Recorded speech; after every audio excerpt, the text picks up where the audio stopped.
Good afternoon, everyone. Welcome to the second session, second technical session, and second day as well of an international webinar on connecting history, heritage, culture, and tourism, way to an inclusive growth, jointly organized by the Department of Tourism and Travel, Ramakrishna Vidyamandira, Belur, and Department of History, Seva, Bharati, Mahavidyalaya, Kapgari, Jhargram. And I also welcome all the resource persons, speakers, guests, and my students and the viewers. Now I'm taking the privilege to introduce today's first speaker, Dr. Indrashish Banerjee. He did his graduation and post-graduation in political science from Presidency College, Kolkata, and his PhD from Jadavpur University, Kolkata. He served as Deputy Magistrate and Deputy Collector in the West Bengal Civil Service Executive Cadre, of which a number of years as a Block Development Officer. Presently, he is an Associate Professor and Head Department of Political Science, as well as Coordinator, Internal Quality Assurance Cell, IQAC, Member of Academic Council and Chairperson, Board of Studies, Department of Political Science, Ramakrishna Mission, Vidyamandira. He is visiting faculty in the universities of Jadavpur, Bardwan, Kalyani, and Netaji Subhas Open University. And he is also a resource person at Administrative Training Institute, ATI, Government of West Bengal, and associated as External Educational Expert in the Ministry of Parliamentary Affairs, Government of India. He is a regular reviewer for Oxford journals, Sage, etc. His research areas include qualitative methods, ethnographic study, and fieldwork. His research at the Madras Institute of Development Studies, Sussex University, UK, DFID, UK, Indian Institute of Public Administration, New Delhi, and so on, has been enriching. So on behalf of the organizers, I'd like to welcome Sir Dr. Indrashish Banerjee and request him to present his paper, to deliver his lecture. Sir. At the very outset, I must admit that this foray into this particular domain is not really something I had delved into earlier. I thank the organizers for giving me this opportunity, and it was a kind of learning experience for me as well. Namaskar, everybody. Now, at the very outset, let us disaggregate on two counts. The first is the theme of this particular international webinar. And from there on, I move on to my own take on it. That is, connecting history, heritage, culture, and tourism, way to inclusive growth. This is the theme of this webinar. Now, we have a point of connect between history, heritage, and culture on the one hand, and tourism on the other. And this would go on to foster growth for all, that is, inclusive development. Now, basing upon this premise, it was a felt necessity to think in terms of the topic that I had selected for myself for this presentation today. Now, stepping out, reaching out, tourism, travel, and the quest for an inclusive society. Stepping out, reaching out. Now, this is the quest for what? This is the quest for a society which includes everybody. It is not for some, it is for all members of society. Now, the importance with which we would say one should look at it must always be underlined. And I take this opportunity to thank Ramakrishna Mission Vidyamandira, the Department of Tourism and Travel. I thank the Department of History, Seva Bharati Mahavidyalaya at Kapgari, Jhargram. Now, going down to the basics, let us consider that the methodology that I have devised for myself for the submission today is something of a mix in what people call in Bengali, in Bangla, the mat and the part. The mat is something which is outside, let's say it's without, and the part is within the confines of the classroom and the resourceful library, let's say. So this is a connect. The methodology is kind of a connect again between the mat, the outside, and the inside. My friends who are into acting and drama, they perform and they say that it is again in Bengali the khacha and the macha. The macha is without, that is outside, where they go to perform, maybe in faraway places from the state capital city. And that is the macha, that is the open space, open where the reality lies. And in microcosm, we could say the khacha is the Academy of Fine Arts or Rabindrasadhan or Girish Mancho. So this methodology is a combination where we move out, we move in. So it has to do with both experiential knowledge, which is the primary crux of my own submission, and along with it, we have secondary data resources. Now, for the purposes of this presentation, we consider primarily three planes, levels. The first could be the global, that is the international, where India is one amongst the Committee of Nations. Then we come to the national level, the Parliament, the Union, and then we come to the regional, and by way of some kind of an observation, a kind of a conclusion, we could taper down to further sub-regional levels. It is this that constitutes our India. Now, whenever we talk about planes, now we think about the international, the national, or the regional, state, provincial, union, territorial. This is one aspect, very structural. You have to have a policy for that. Now, any framework to consider of moving forward could be seen to have two very important facets. Let us see.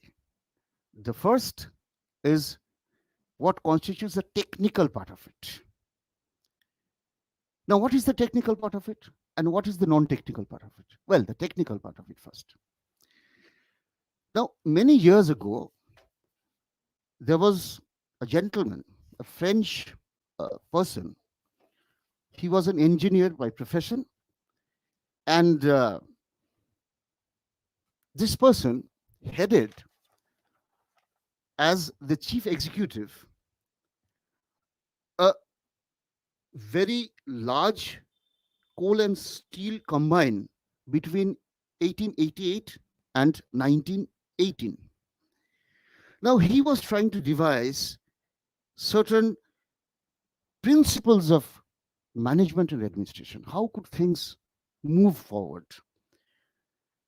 This gentleman, the French engineer Henry Fayol, was followed later by very experienced administrators who were in government and also in business. They had a particular understanding of how things could move forward, that is, of organizing themes so as one could go ahead and achieve desirable ends. Let us put it that way. Now, the two gentlemen in the US, they were writing a paper because the municipalities, because of the spoil system in America, were not functioning as they should. So this was in the 1920s, 30s. So they were commissioned by President Roosevelt's government, and this Committee on Administrative Management, this aimed to come up with certain administrative reforms. And what they produced was papers on the science of administration. Now, Luther Gulick and Nildal Erwick came out with this acronym, POSDCORB.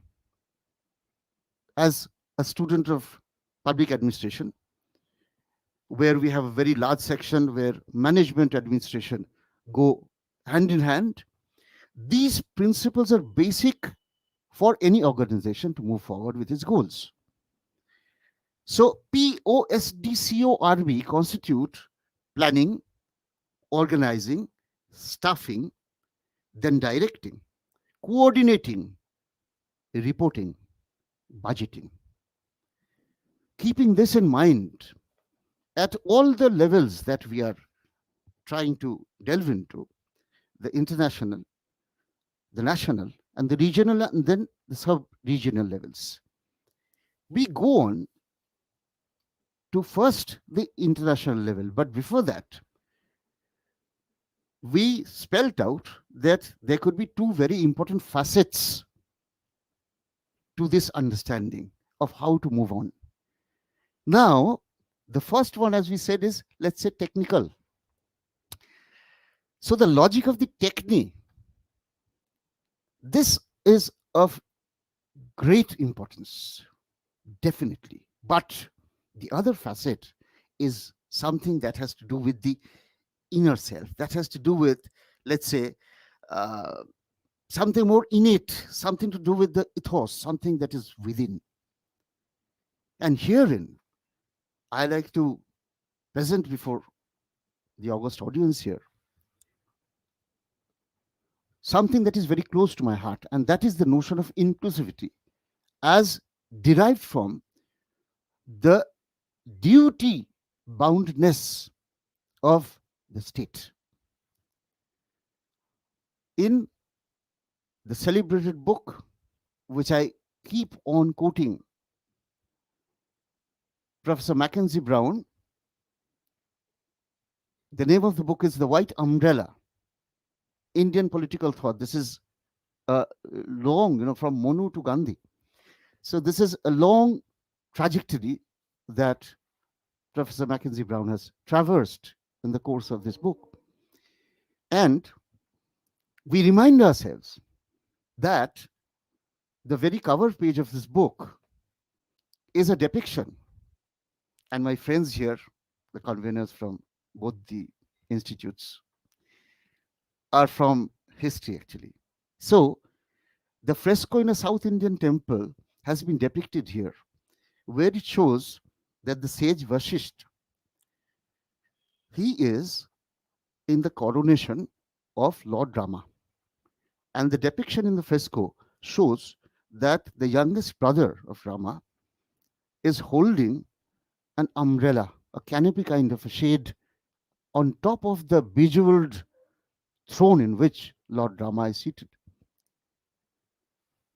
Now, what does this white umbrella signify? This is the Shet Chhatro. What does it signify?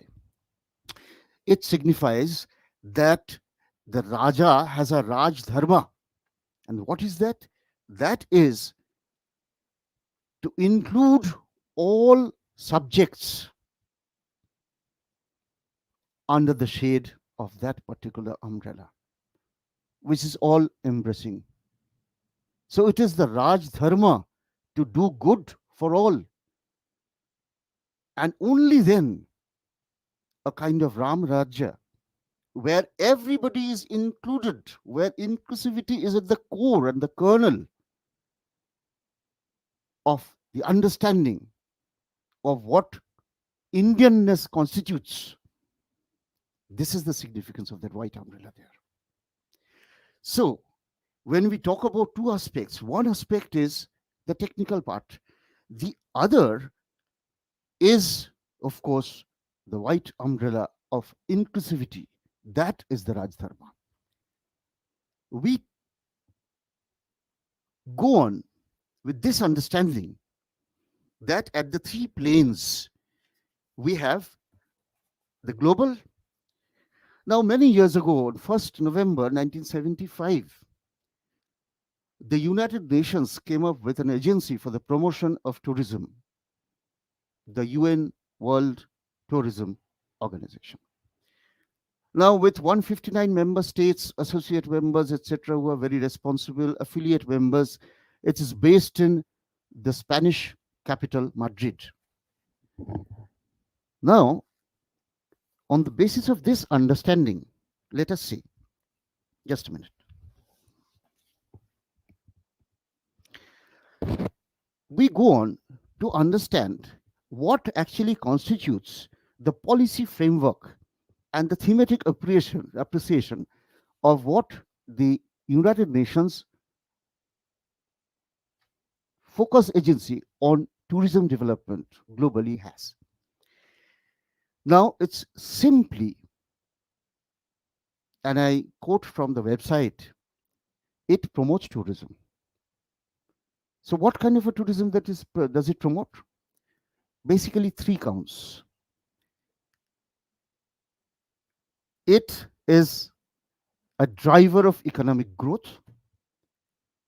It needs to be sustainable, and it needs to be universally accessible to all, which is inclusivity. So, the economic aspect, the inclusivity aspect, the sustainability aspect, the environmental concerns, the planet Earth questions, let us say. So, we have the basic objectives of this world body, the agency of the United Nations, to advocate the value of tourism for growth, the growth that would bolster social and economic development for all, cutting across all categories. So, this inclusion is the developmental agenda of the world body, the United Nations Organization. And it is of crucial importance that the focus since 1975 has been on certain aspects which are true today, and more so because of the terrible pandemic conditions that we are yet to overcome. Now, improving tourism competitiveness through knowledge creation, research development, human resource development, policy planning, sustainable tourism development, marketing, promotion, crisis and risk management, these constitute the basic objectives as spelled out by the UNWTO.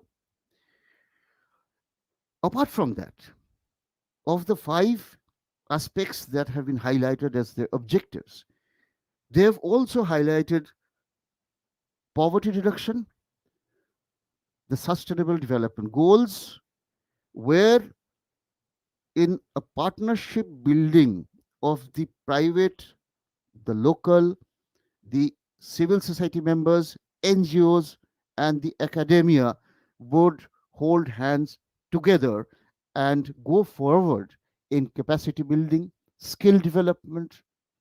So, this is where we again come back to the relevance of organizing this particular webinar, which is an interface across people associated with all professions. Now, as said yesterday, from the very concept note and the thematic appreciation, it is not a luxury really, it is a necessity. So, this way, we go on to understand that as in 2015, the United Nations vision envisaged three core areas: people, governments, businesses. And the 17 Sustainable Development Goals included very emphatically poverty reduction in an aim to completely eradicate poverty by 2030. So, the 2030 Agenda for Sustainable Development stresses primarily on the economic driver cause. Now, let's have a look at the others. The second, that is this SDGs, we have the planet Earth questions. Now, pollution is something, disease is something which we know so very well now, that travels and devastates civilization. And inclusivity, creating opportunities for all, which, along with sustainability and climate change and poverty reduction, would in fact go on to help this particular sector, the tourism sector, to gear it to achieve these ends. Now, the respect as spelled out in the United Nations itself is care, acceptance, not just tolerance, acceptance, respect, empathy for all, the local population, the traveler, the cultural heritage of the place, the environment. So, on these counts, we of course are now moving on to, from the United Nations. Uh, can I take this opportunity to ask the organizers how much time do I have for this? Sir, please Um, carry on. You have time, enough time. You may take at least 20 to 25 minutes. okay, okay. Thank you so much for it. Yes, yes, yes. Uh, in the late 1980s, apart from the governmental, or let's say intergovernmental organization, that is the UNO, was formed in the late 1980s a voluntary organization called the World Trade and Tourism Council, WTTC. So, this was led by industry chairs and CEOs of large corporate houses and conglomerates, and led by James Robinson III. He was then the chairman and CEO of American Express. And they came to realize that tourism travel was the largest industry in the world. Well, just to imagine that it was in the late 80s, and it was also noticed that almost this aspect, this particular sector, remained invisible to governments, governmental agencies, and policymakers across countries of the world. This was actually relegated to be some kind of a non essential uh, uh, sphere or activity. So it has been referred to as something that was, frivolous. It's also ran kind of an area, so it did not warrant that much of attention. And mind it, this is being said about a sector which was realized to be in the late 80s the largest industry in the world. It's not amusing, really. Uh, Thereafter, with strong support from Henry Kissinger, who was with this initiative from the very beginning. They initially met in Paris. And in 1990, this council projected the core values that it wanted to promote. One, governments must be influenced to prioritize tourism travel. Two, businesses should be responsible enough to balance economics and their profits with the environment, the local population, the culture.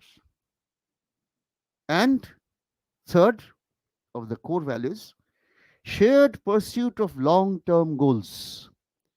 So the coordination part of it is essentially spelled out in the core values that in 1920 was spelled out by the council.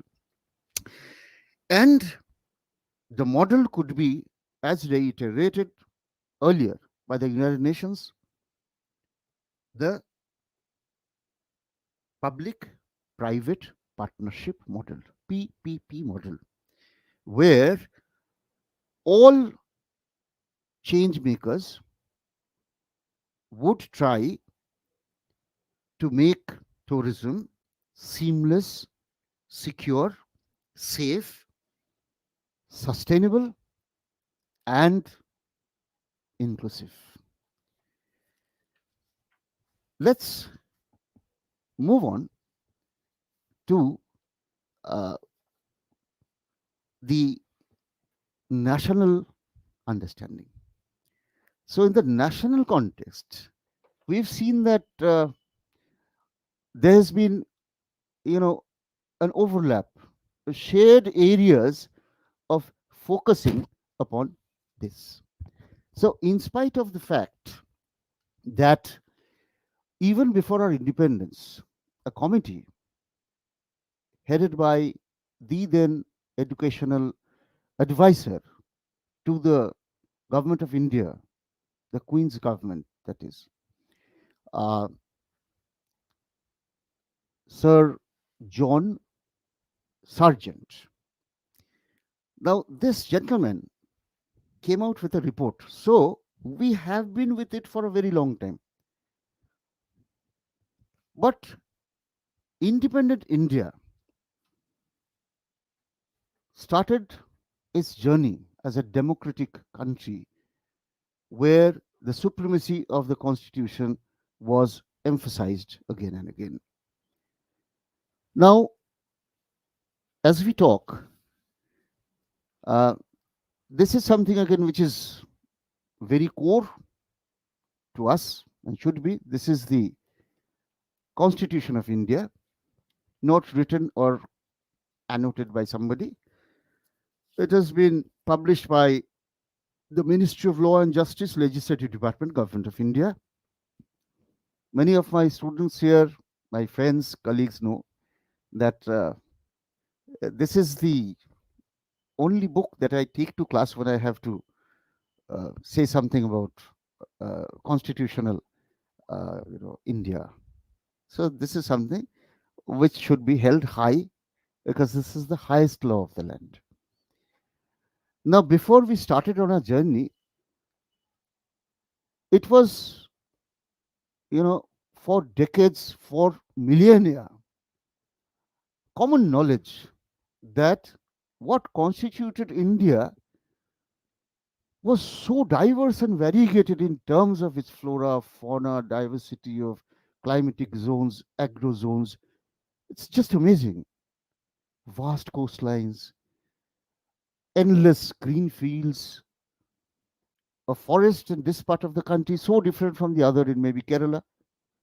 Manipur is so different from Kashmir. Both are hilly, but so it is an India that is incredible. Think about the campaign. This is how India has been all through history.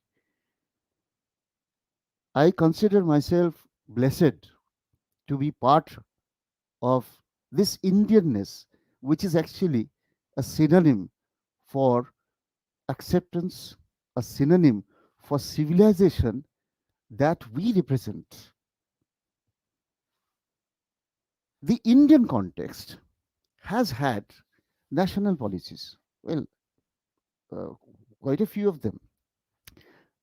Uh, Now, a little bit of, you know, regarding the Indian context.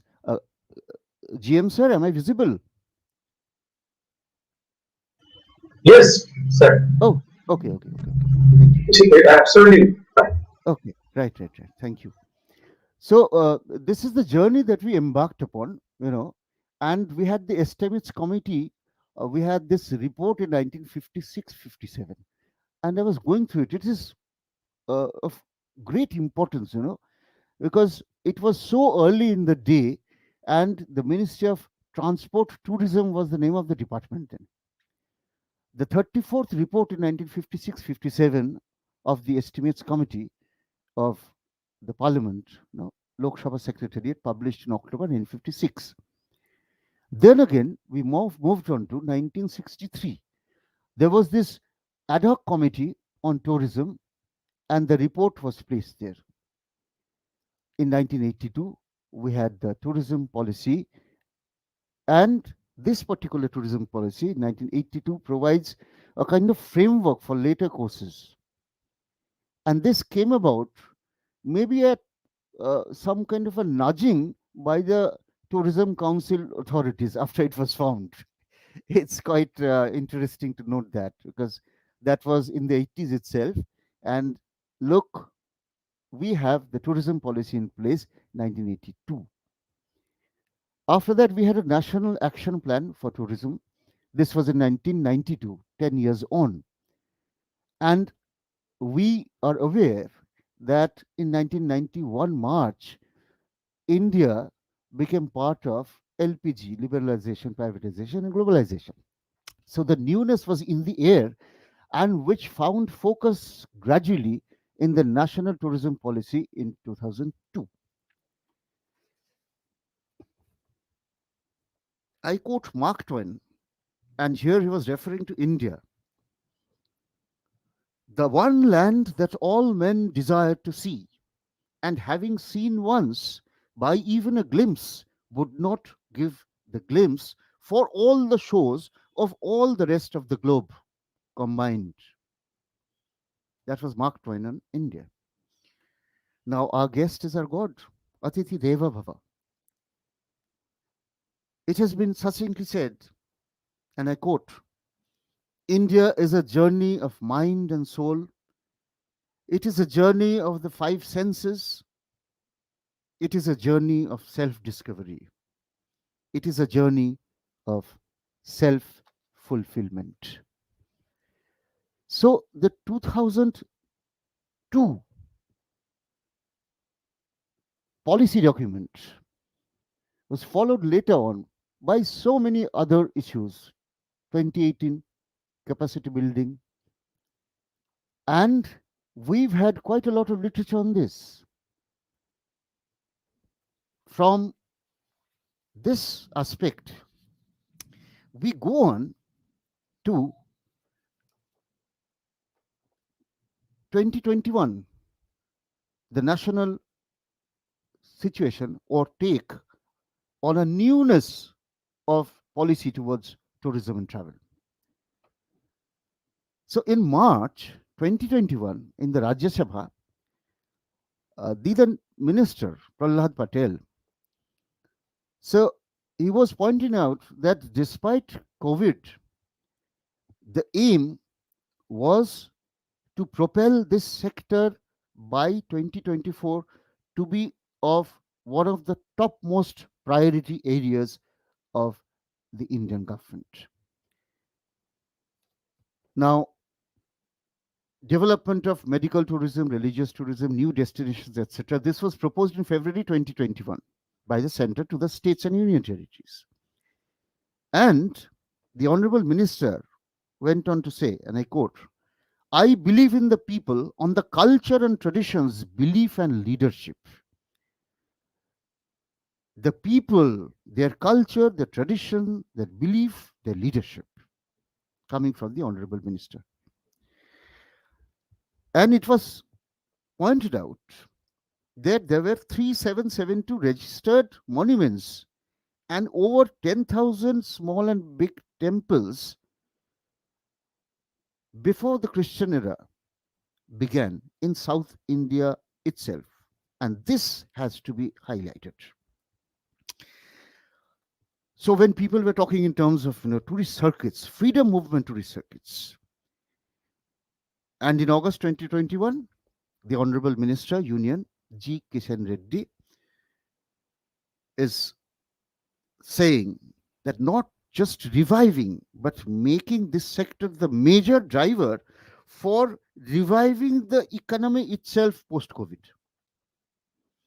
hinging upon MICE, where M stands for meetings, I for incentives, C for conferences, and E for exhibitions. So this is where so much has been stressed. For example, let us go to the second, exhibition of travel, tourism, hospitality, e-conclave, which was as its theme emphatic upon resilience and the road to recovery. So the pointer is here that one should taper down to the local level of the Gram Panchayat. So from GP to the national capital, this would be quite in keeping with this understanding of inclusivity. Now, Federation of Hotel and Restaurant Association of the present context. The tourism sector, a huge, financial year 2020, it has taken a very nasty and brutal beating by the COVID more than any other industry, perhaps. So, what was, generating some 39 million jobs, some 8% of the total employment, which was expected and projected by the Tourism Council to go forward, it actually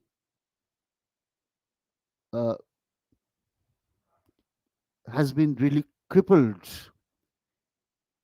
And the purposes of these interfaces between tourism practitioners, academia, all stakeholders, all well wishers, would actually be a plea and appeal to help the millions and millions of persons associated with this industry.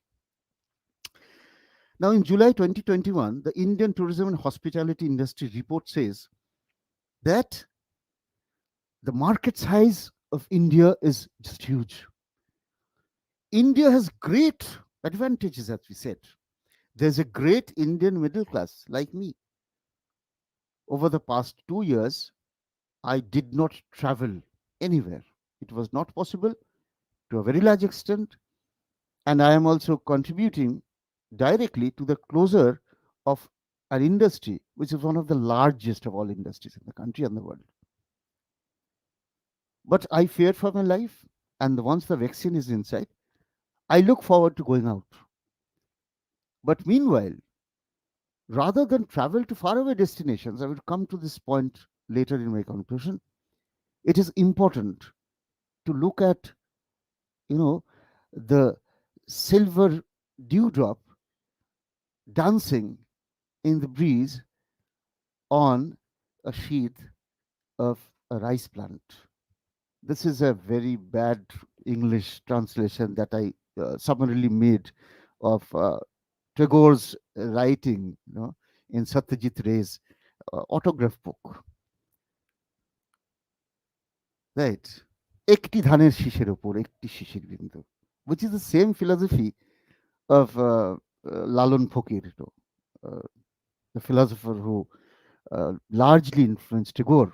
So who says that আমি একদিনও না দেখিলাম তার. It's so close to me. This is the micro region that M.N. Srinivas, the famous social anthropologist, talked about.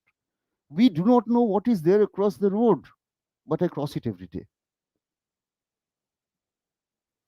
These sub-regions must be hinged upon. This is what Amartya Sen focuses upon also. Now we have a huge market. We are digitally more advanced as a traveler nation than most countries.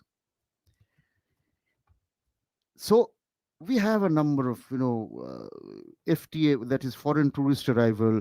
There was a growth rate of something around 3 to 5%, but and the fees also came from that. But gradually by 2020, this went down. So as of now, the facilitation part of it includes the governmental responses. Now, what have they been?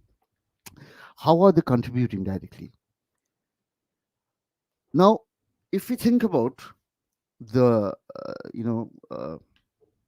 silver lining to this context, where we could come to, we go on before that to West Bengal.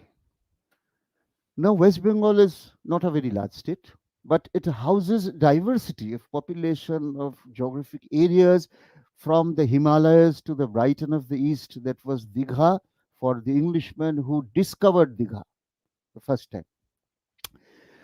So we've had since 2015 a number of uh, focus areas in the state: 2015, 2016, 2017, 2019, 2020, capacity building, a policy briefing on that by the West Bengal government, Banglar Mati Banglar Jol. This is all there in our website, the website of the Department of Tourism, Government of West Bengal. As late as 2021, there has been this Porjoton Shahayok Prokolpo, the plan or the scheme that goes on to help the traveler. And this has been combined in this year itself. Uh, Now, this brings us to this interesting area again, where we now have the picture of the global and the national and the regional, let's say. Now, from here, where do we go? Now, from here, we think in terms of the silver lining. Yes, of course, as we said, Mera Bharat Mahan. And we have this long history of treating all who come our way as our guests, as one of us, as our family.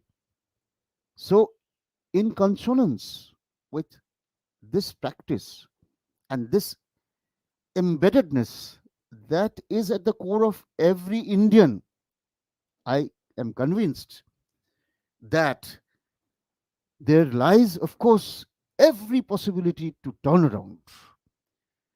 Now, what has the government been doing? The governmental support is important. So is the support of the corporate sector, because we go ahead with the PPP model. And in here, we have the government supporting with MSME loans. The focus is on South Asian tourists rather than people coming from across the seas, on South Asian tourists. Focus upon the learning of Korean, learning of Chinese, focus upon learning the Japanese language. So this becomes very crucial for the sustenance of this industry, which came to be recognized as an industry in 1982 by the Planning Commission. So we have these kinds of agreement coming up, no? And the air bubble agreement with Sri Lanka, another one is with Thailand. The talks are on. Now, policy support is through various aspects. For example, we all know about Swadesh Darshan. So a month free tourist visa to 5 lakh tourists until March 31, 2022 is being extended. Now, in the G20 tourist ministers meet in May 2021, the union minister brought out certain aspects which were very much lauded. 2021, just about 10 years ago, in London, in the tourism mart, it was a mega affair where India actually bagged two global awards. So, just 10 years ago. So, with the kind of resilience that we have as Indians and the kind of reciprocity, kind of accommodation, the ethos that is embedded within us all, it is not difficult. It is not being imagined, but it is with a sense of purpose and determination that we have to look forward to.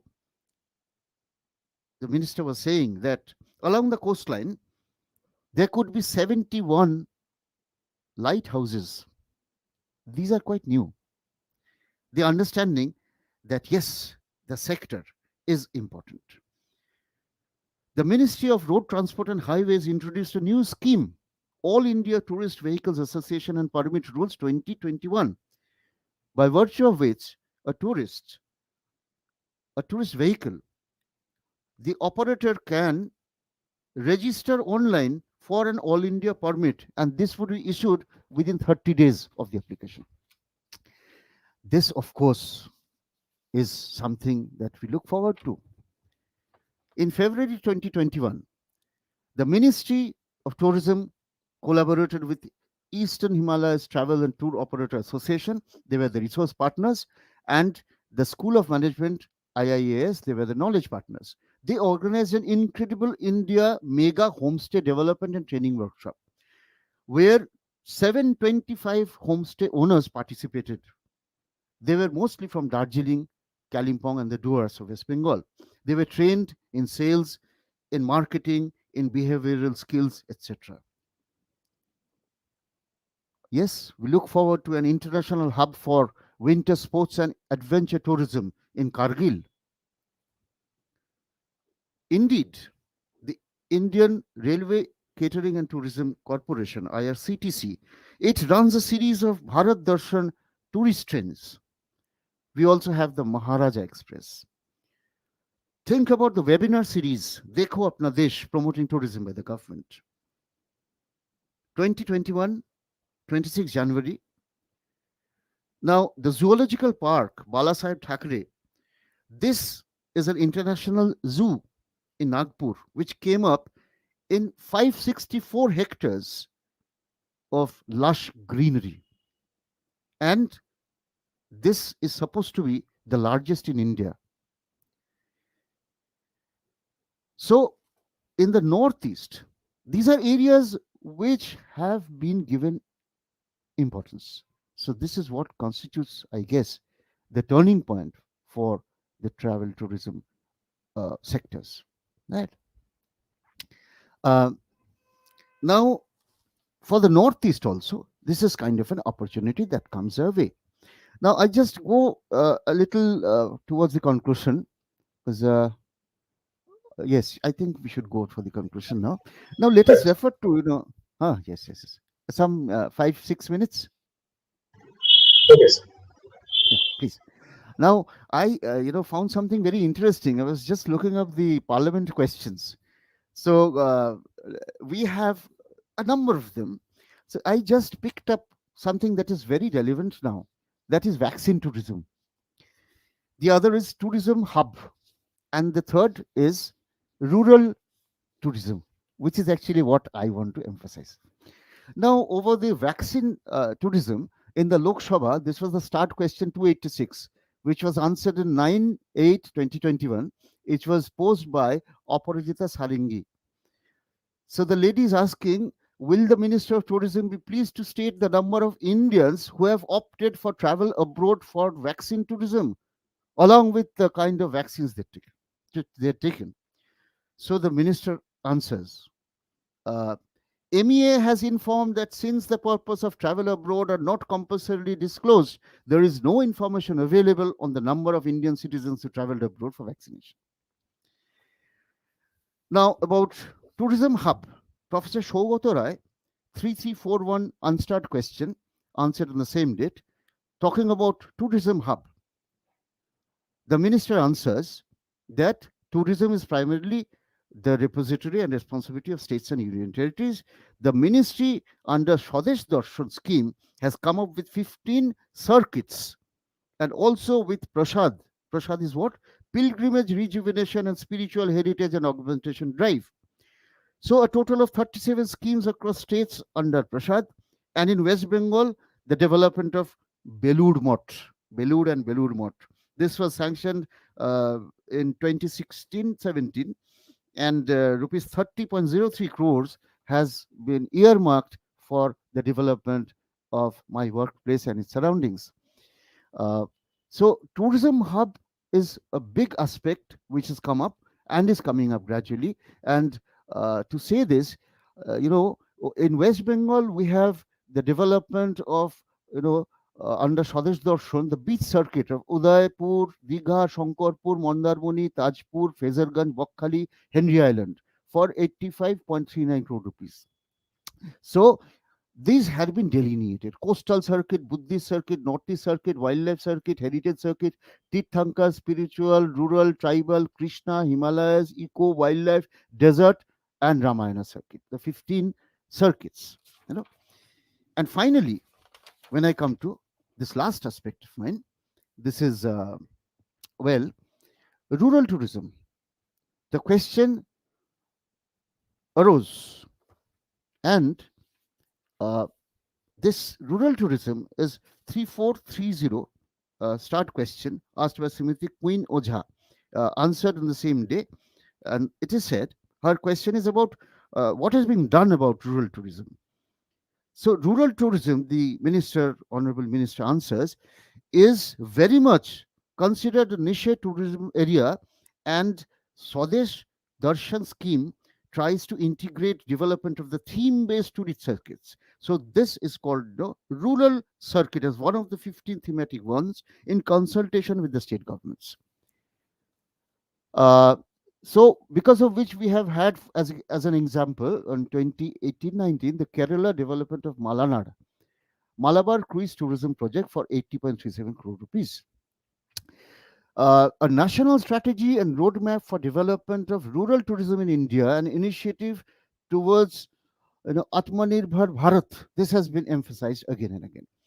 So, in this thematic appreciation, I bring an end to this particular area, and we say that it is actually a plea for upholding the we-ness, the Indianness that is at the core of us all, and we must taper down from the faraway capital cities, the grand balconies and corridors of power, to where the heart of the land beats loudest. And it is the local, the micro regions, as we said, and tapering down to this particular area, we would say that considering Mughalmari or Chandraketugor or Gaur or homestays, West Bengal government has a homestay policy, very important. Uh, so it goes on to say that the village that I belong to, my own home ancestral village in Howrah, it's about two hours from Kolkata. Just a weekend drive, just nothing. Go away from all kinds of electronic gadgets. That is what rejuvenates the mind and the soul. That is what the green gives you from within. It is soul soothing.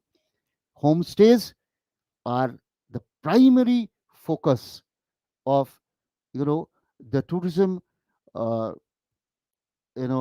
focus of the tourism, let's say, understanding in West Bengal to a very large extent now. And I'm happy that all our villages have the distinctiveness of their own, their cuisine, their colors, their smell, aroma, everything is there. So Purulia is not like Darjeeling. The Duars is not just the Duars, it encompasses so much else. So on that count, ultimately it is a state as a welfare state. Tourism is both a means and an end, and we could understand, we coming back to the inclusivity, that white umbrella that we talked about, inclusivity. It is the wanderlust that is always there when Satyajit Ray is speaking through uh, his protagonist in that film. So uh, let us conclude with the United Nations General Secretary.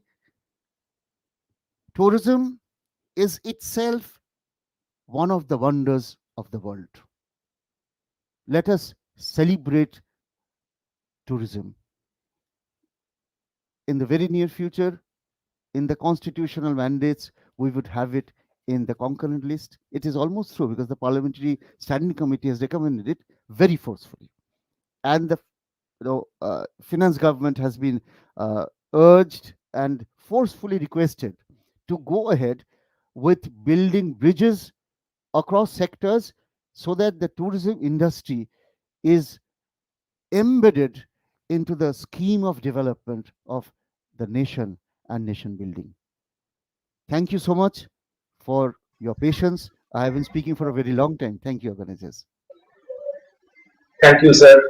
Thank you for this wonderful discussion on stepping out, reaching out, tourism, travel, and the quest for an inclusive society. Uh, this discussion is very valuable, priceless. And if there is any question, I would like to say, request the viewers, if there is any question, you can put it in the live chat box, and we will present it to our speakers and they will answer it. And now, till now, there is no question, so I am moving towards the next part of our discussion, and we are fortunate enough that Dr. Sudipto Kumar Sarkar is with us.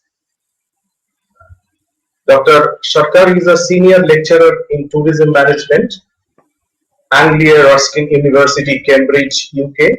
He has a PhD from SHTM, the Hong Kong Polytechnic University, and has been an educator in tourism higher education since 2001.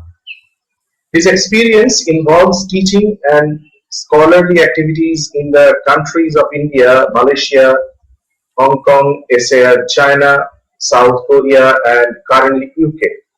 He has authored and co-authored several book chapters, journal, and conference papers in the areas of socialization among ecotourists, sustainability, and social media, ecotourism in urban areas of Asia, technology and sustainability, as well as tourism education, peace and gender issues in tourism. He has also in a number of academic leadership positions and has received accolades from higher education and student union bodies for his contributions towards managing programs in culinary entrepreneurship and tourism. So I would like to welcome Dr. Sarkar on behalf of our institution and also the co-arrangers or collaborators, and I would like to request Dr. Sarkar to deliver his lecture. Dr. Sudipto K. Sarkar.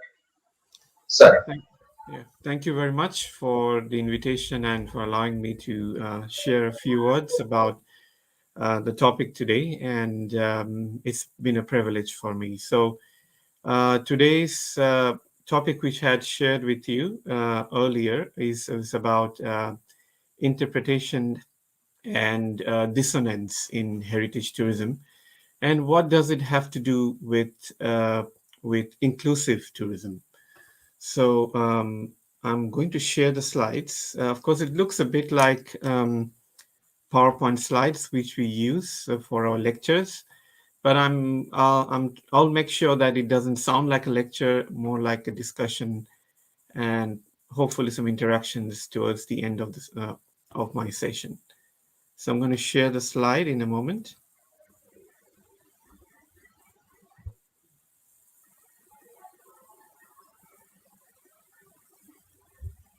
So can I share a particular, okay, so it's sharing the screen. Can I share the slide basically, or Is there any provision to share the slide, or it's just a screen over here? Yes, just share the entire screen and keep the slide on your screen. Then it will be visible. Okay, all right then. So I'm sharing the screen, Yeah. and okay, can everyone see the slides now? Or just Uh, are you still seeing me, or you're able to see the slide? no, not the slide. Okay, matter. I will then. I'll better share the my own view there, and probably I could look at the slide because I wanted to show some pictures about what is dissonance and what does it mean to different people.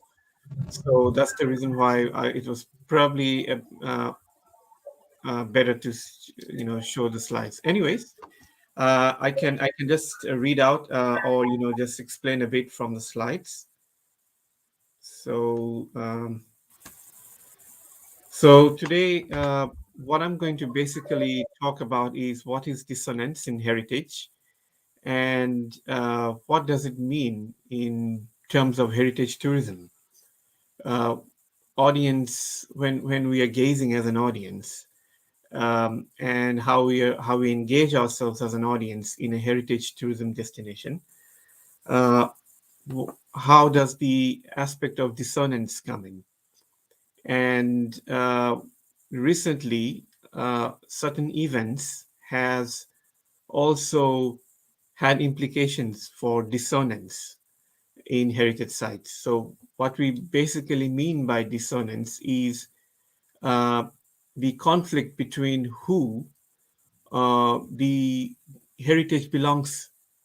So, for instance, in Calcutta, we have a lot of British colonial monuments which were placed by the British when they were there. But then, after they left, it has become a part of the heritage of Calcutta. But who does this heritage belong to? Does it belong to the colonial British, or does it belong to us, or does it belong to the locals? Can we relate with that dissonance, and what does it represent? Uh, Colonialism, of course, is not something which could be looked back with pride. It was a time of a lot of undesirable things which shouldn't have happened, but we still had colonialism. It left behind a lot of things, some which are okay, good, some which aren't. But when you look back at the heritage sites, say in Calcutta, how do we look at it? Does it belong to who does it belong to? And when you're looking from the perspective of a heritage tourist, say a British tourist goes to Calcutta, which a lot of tours are being organized. How does he or she look at the at the monuments? Does he or she look with guilt, or does he look with pride? And when we, as locals, look at the monuments, how do we look at it? Do we look with pride, or do we look with shame, as a matter of shame? So there's a lot of things that come across in the context of dissonance, and then comes along the aspect of inclusivity. Who does it belong to? Does it properly represent who it is supposed to belong to? That is the big question behind heritage tourism. Heritage tourism is basically looking at selective use of heritage spaces, and that is heritage tourism. But does it clearly represent who it belongs to? So there are some definitions of heritage tourism. So I'm not going to go into those definitions, but just for the information of the audience, I'll just say a few words about what is dissonance. It is basically a contested view of whose heritage it is, and the meaning of it, and who owns it. So, who owns the heritage? What's the meaning of a heritage site? What does it mean to different people? And the conflict between different when different people look at the heritage, they look from different perspectives. So the conflict between each of the perspective is what is called as dissonance. And we have a lot of heritage sites across the world which have an element of dissonance. So that is basically what we're looking at. For example, the Havelock Island in the Andamans, which the Indian government has recently renamed as, after after one of our statesmen, one of our great freedom fighters, Subhash Chandra Bose. Uh, it used to be called as Havelock Island. So for a very, very long time. So as long as it was Havelock Island, who was it representing? Was it representing an independent India, or was it representing a colonial India? And probably it was rightful. It's not good to go, I mean, not very pleasant to go into the political side of things, but it was probably right to change the name, as it belongs to an independent India and to a statesman that belonged to that country. Another case could be, say, Japan and Germany, the legacy of the World War II. So, or the war between Korea and South Korea and North Korea. We have a coal mine, which is a UNESCO heritage site. The question is, who does it belong to? Does it belong to the South or the North in terms of who owns the heritage, and what does it say about the heritage? So there's a lot of things which are shared, but which does not always clearly interpret who it belongs to. And that is sometimes causes conflict, causes discrimination, and a misinterpretation of who the heritage belongs to. So there are a lot of reasons why dissonance can occur. It can occur because the management of the heritage sites have to choose the best possible representation of the heritage. Sometimes in the process, sites could be used as sites of propaganda. We have seen quite a few examples in former or current communist countries like North Korea, where they use heritage sites as sites of propaganda. We also see in many democratic countries how monuments are erected to showcase a sort of propaganda, political propaganda. But again, there's a high level of dissonance that come within such sites. Dissonance can also occur because we are targeting a certain market, say from a heritage tourism point of view. For example, again, the heritage monuments in Calcutta, for example, the British colonial monuments. A lot of tour operators in Calcutta try to portray this as a British colonial heritage, and those tourists were coming from Europe, particularly from the UK. It's mostly meant to target them. But I'm not too sure how that is interpreted to them, because I haven't actually taken any of those tours, but I'm not too sure how they are interpreted to them. Those monuments are beautiful works of architecture, there's no question about it, but the cultural feeling that they have left behind does not quite relate to a glorious past of us, of when you're looking from our perspective, but from their perspective, from the British tourist perspective, how do they look at them? And probably the way they are marketed to foreign tourists, particularly British tourists, might not be the correct way, or might be blurring some of the misdeeds of the colonial past. And we're trying to glorify the colonial monuments in order to get the tourists, which again causes a lot of dissonance. It is multi-interpreted by different people. For example, Hagia Sophia in Istanbul, as many of you might know, it was a church during the Byzantine time. Then it became a mosque after the Ottomans took over, and then during the times of the of Ataturk, the great statesman of Turkey. It became a museum, a secular monument, and recently it was again changed back to a mosque. We'll look at that case at the end of this discussion today, but that is an example of how time to time we have changed the position of heritage sites historically. Even in the contemporary times, from the touristic point of view, we have changed a lot of things, but it leads to dissonance, it leads to misinterpretation. We have seen the heritage sites. It may not be a cultural or a historical heritage site, but it could be a natural heritage site, but it has cultural significance to the local communities. For example, Mount Kinabalu in Malaysia, in east of Malaysia, it belongs to the local indigenous population there considers Mount Kinabalu as a sacred monument because it's something to do with their culture. But a group of Western tourists a few years ago went up there, undressed. They didn't have any clothes on their body, and they have taken pictures and shared it on social media. This was considered as a grave disrespect for the local communities there. There lies a lot of dissonance in how visitors are interpreting or making use of a heritage site. Similarly, in Central Australia, we have the Mount Uluru, which was for many years used as a hiking mountaineering site, but that was opposed by the indigenous Australians for many years.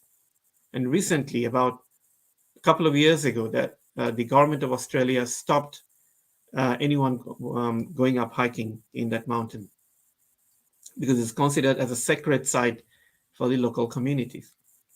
So there are a lot of other places in the world which are sacred places of many local communities. They consider that a very strong part of their culture, but for the purpose of tourism or for the other purposes, they have been used, which causes a lot of dissonance and disagreements and conflict between one party and the other. So dissonance over heritage can again be caused by how you're excluding people, and that there comes the aspects of inclusivity. The UNESCO World Heritage Site, as we look at it very highly, many of us, if you see what they have done in many Eastern countries, particularly say China, in a lot of Chinese heritage sites, what they have done is they have instructed to remove the local people out of the heritage site, and so that they could protect the heritage site. But there are arguments, counter arguments, saying that the local community staying around the heritage site have been staying there for a very long time. So removing them is like removing the part of the heritage. So if you look at UNESCO, they are primarily a Western organization. They are driven by Western Eurocentric views. So when they go into Eastern parts of the world, they do not quite understand how local communities associate them with the heritage site. They are not, you cannot separate them from a heritage site, but they are a part of the heritage site because they have been living alongside that heritage site for hundreds and hundreds of years. They are part of the heritage. So if you're removing them, you're removing a part of the heritage from there. And there has been a lot of conflict with regards to that in a number of heritage sites across the world. There are various other examples how we look at heritage sites and the aspect of dissonance. It has come with issues like the Native Americans in Canada, in North America, many parts of Latin America, or the Spanish colonizers. They have overrun many of the Native American sites, the Mayan sites, and they build their churches, they build their stuff there. And that has caused a lot of dissonance as to who does this land belong to. There are sites that have that problem. In northern part of America, the white European settlers and the Native Americans, there's a lot of sites which does tell about this level of dissonance. So there are various places around the world. For many, many years since World War II, these places have been used as tourism, heritage tourism sites, or not particularly used for heritage tourism, but for other purposes. And they have become a problem in terms of who does it represent. Now there is an awareness slowly emerging because of social movements across the world, and people are now wondering, probably we should change the meaning of a heritage site. When it comes to museums, say many of the museums here in the UK have artifacts from all over the world, including India. And many of these heritage sites, many of these artifacts, have been brought from India, as we all know, not from a very, it's not a mutual understanding that how these artifacts are brought. Many of them were brought illegitimately to this country, and they have been represented to the people many years ago during the colonial times. So that is another reason of dissonance. So if I'm walking into the Buckingham Palace, paying £30, and when I go in, I see the wealth there, and it does strike to my mind, where does this wealth come from? It came from one of its colonies, from many colonies, but one of its colonies where there were 200 years ruling that particular colony and usurped most of its wealth, and that's how they built this. But then we don't mind paying £30 just to see the Buckingham Palace and going in. So these are some of the things that can cause dissonance.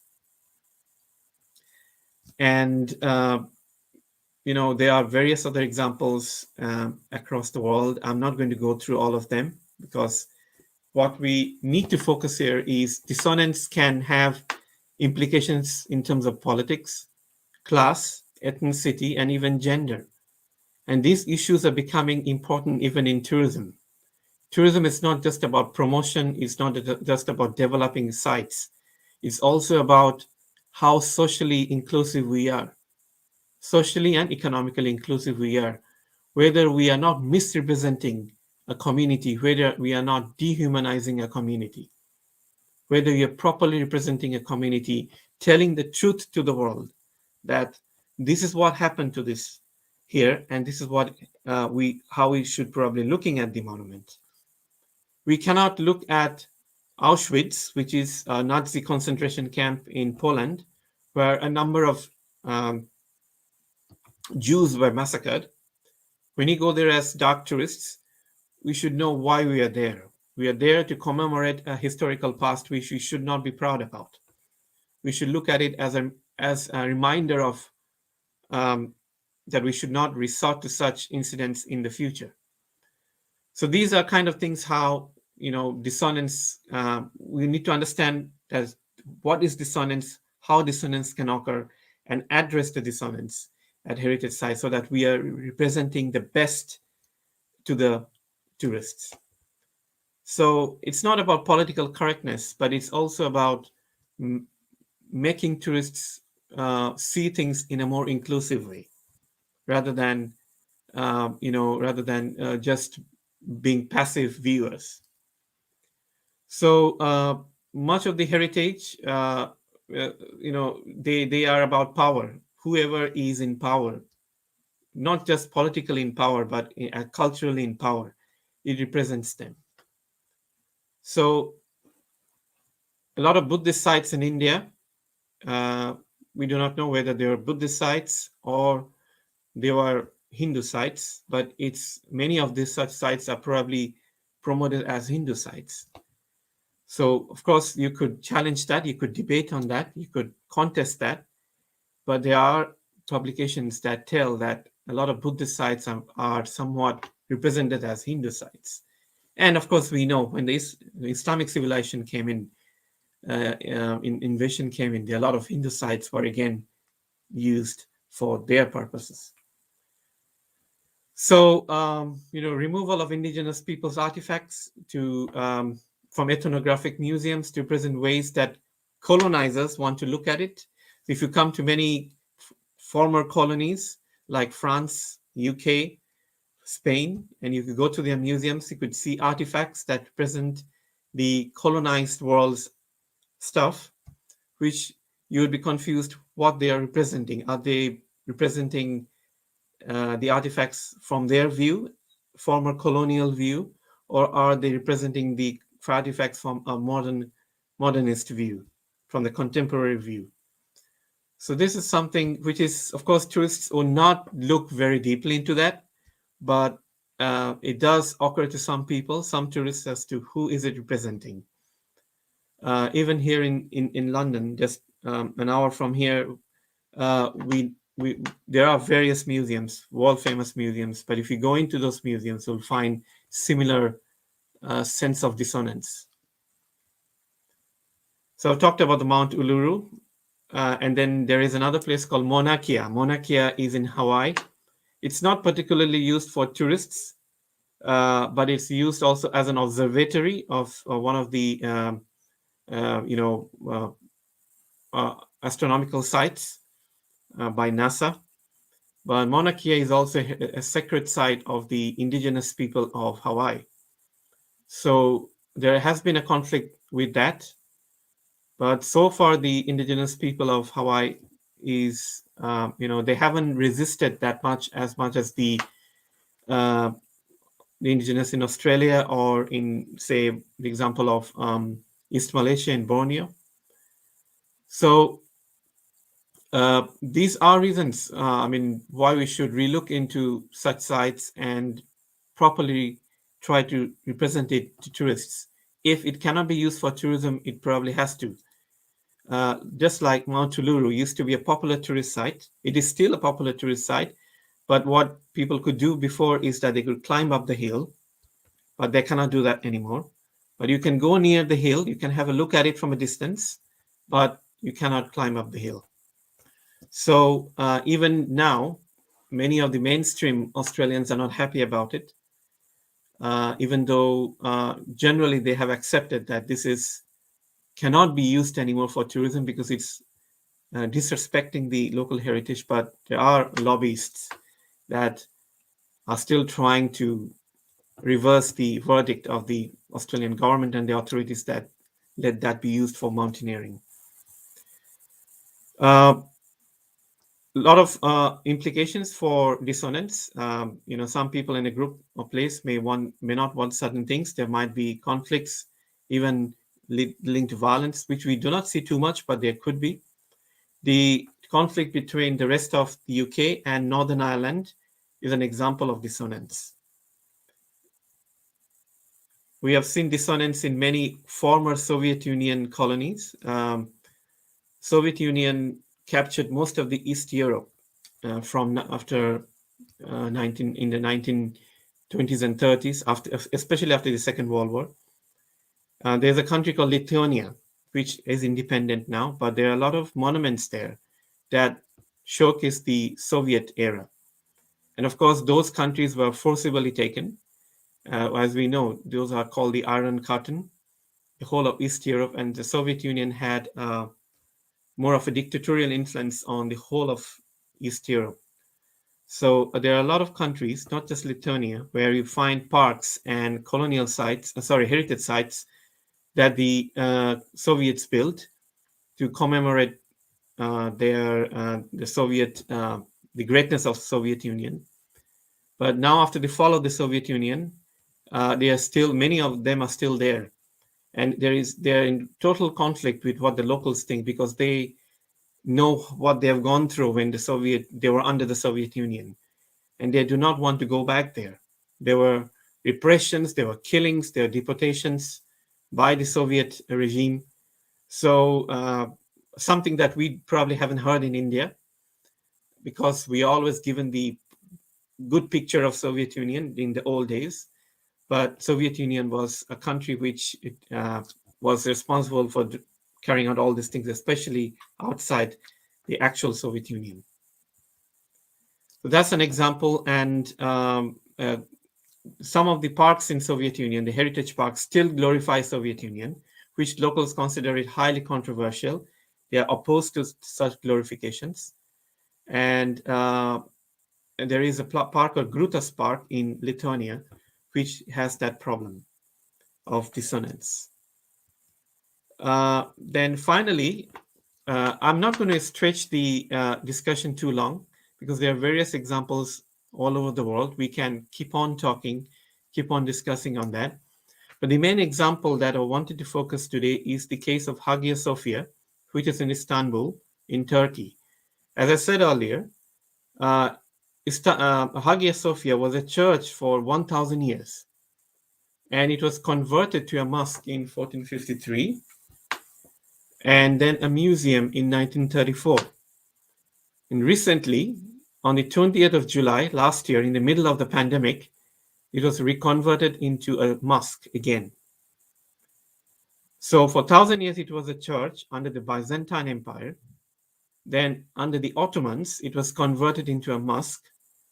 And then in 1934, under the under Ataturk, it was a secular monument.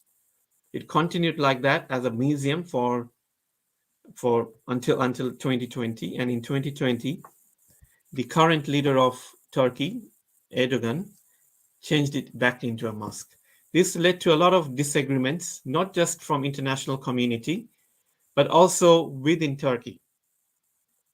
A lot of people wanted it to be a secular monument, not a religious monument. Whilst the populist right-wing government in Turkey wanted it to be a mosque. Whatever the political reasons, it did cause a lot of dissonance. A lot of tourists from outside Turkey were hesitant, were apprehensive about visiting Hagia Sophia. They are thinking that maybe they'll not be able to enter the Hagia Sophia as they could before, because post Second World War, a large part of the time it was a museum, not a religious site. So people could go in, they could see the remains of the influences of it as a church, or as well as a mosque, for many years, and that was the magnificence of that monument. And also it was a museum, so there was interpretations. People could go in and see a lot of things. But after it was changed to a mosque last year, few of the features were covered because being a mosque, it cannot showcase certain elements of Christianity. But that was certain things which a lot of tourists wanted to see when it was a museum. And the UNESCO also was not in agreement with this because they wanted it to remain a secular monument, because they had their apprehensions from a conservation point of view, not from a visitation point of view really, but from a conservation point of view. Because if it's used as a religious site, there would be people, they might modify some of the interiors. So what would happen to the conservation work, to the aspects of sustainability inside? So there are a lot of conflicts with that. There are still a lot of conflicts. And the reconversion also raised questions about, whether it would foster tolerance towards other communities, and whether it would still be able to engage a wide range of audience. Because some people might step back when they see that it is converted into a mosque. In some countries, in a lot of cases, non-Muslims are not allowed to enter a mosque. So that is not the case, of course, with Hagia Sophia. There are museum timings, the visitation timings. So you can go and visit the mosque inside. Not a problem at all. But there are prayer times, or the religious activity times, where you cannot enter. So that is the difference now. Previously, you could enter at any point in time when the museum was open. Now you can only enter when it's meant for visitors to enter, a much shorter time, because half of there are times that is used for religious purposes. While keeping in mind that the religious aspects will need to be respected, but what has happened as a consequence is that the visitation times have decreased, and it has also kind of limited the time for conservation work.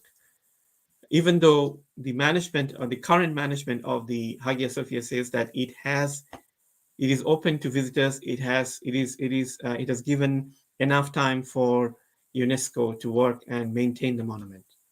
So UNESCO hasn't said anything significant yet, but though it had reservations about its conversion to a mosque, but it hasn't said anything significant yet.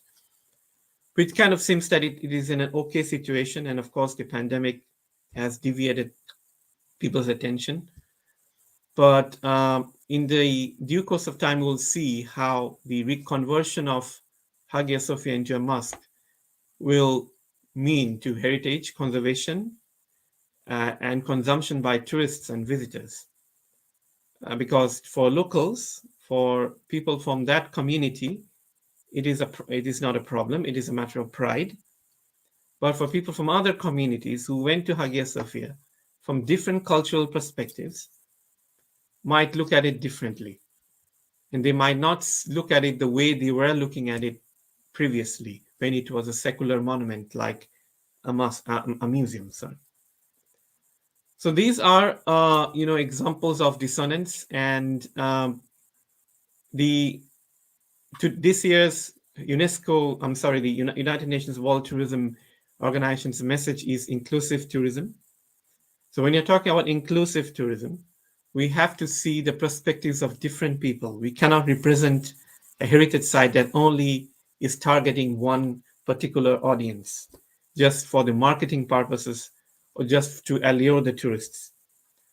We have to try, while keeping that in mind, keeping the commercial interests in mind, we also have to look how we are best representing a heritage site. And then is when we are actually practicing inclusivity. Otherwise, we are not practicing inclusivity in the true sense. So whether you're looking at the British colonial monuments in Calcutta, whether we're looking at Hagia Sophia, whether you're looking at the natural cultural sites that of indigenous people across the world, we have to see whether we are giving out the true, proper representative story to the tourists, as well as doing that, we are respecting the local community, the local sentiments. And on the other hand, we are also trying to maintain the integrity of the site so that it is attractive to the tourists. So that is all that I have to say. And if there is any question that anyone would like to ask, I'll be very happy to answer them. Thank you very much.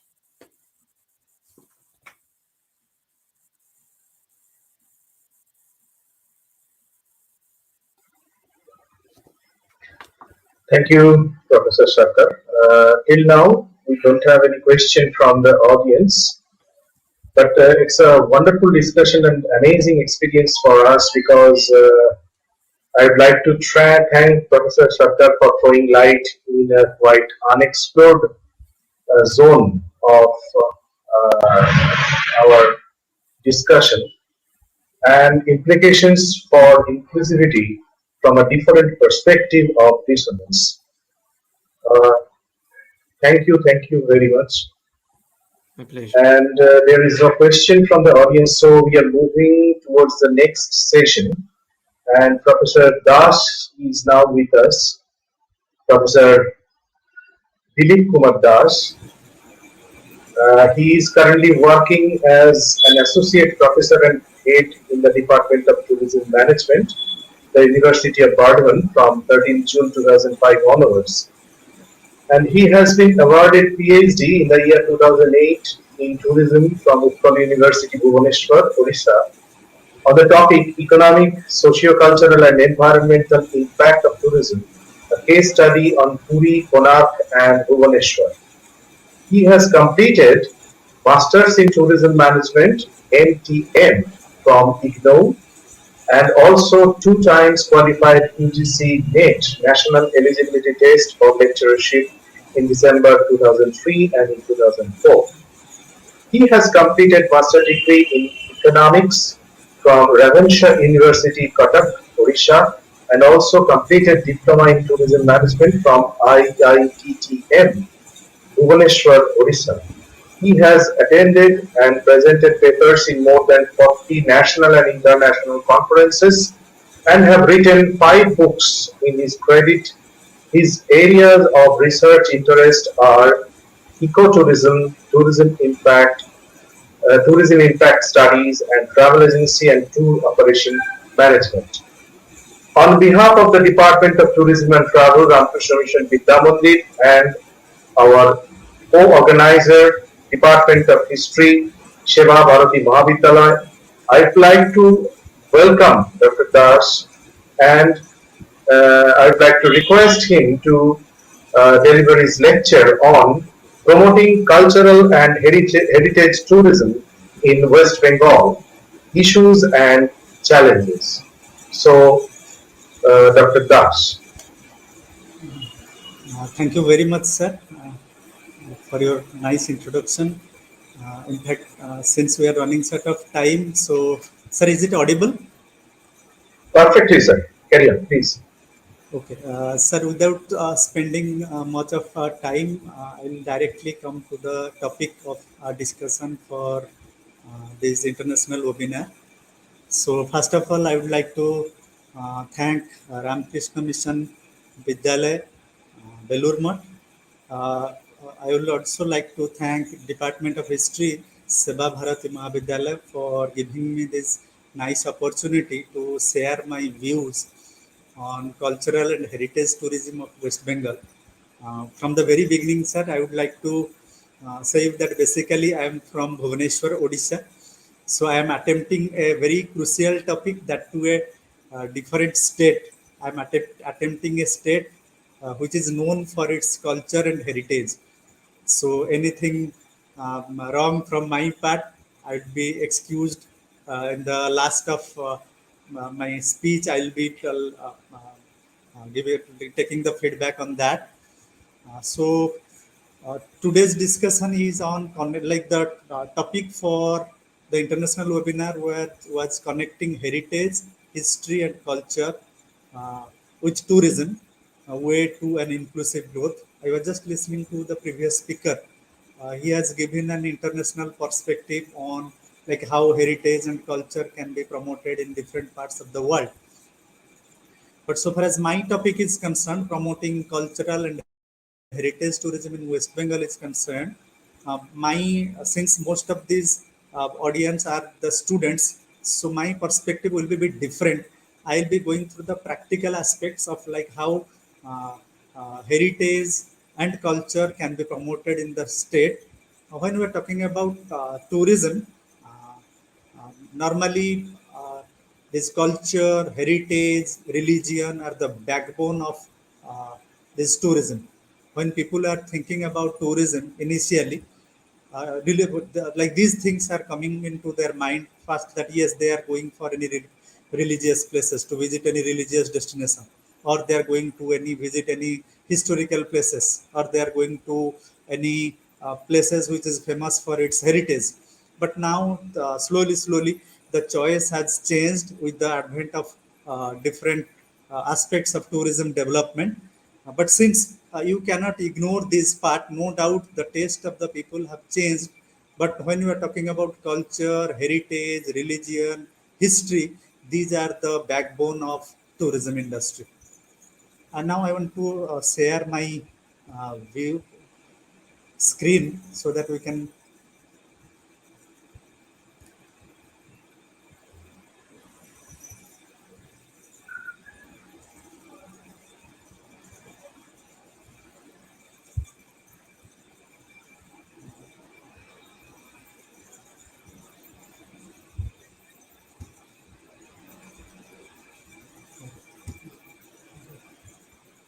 So the topic for discussion was for today is promoting culture and heritage tourism in West Bengal, issues and challenges. I'm giving you some statistical information about India, like what is the main basic background of tourism and hospitality industry.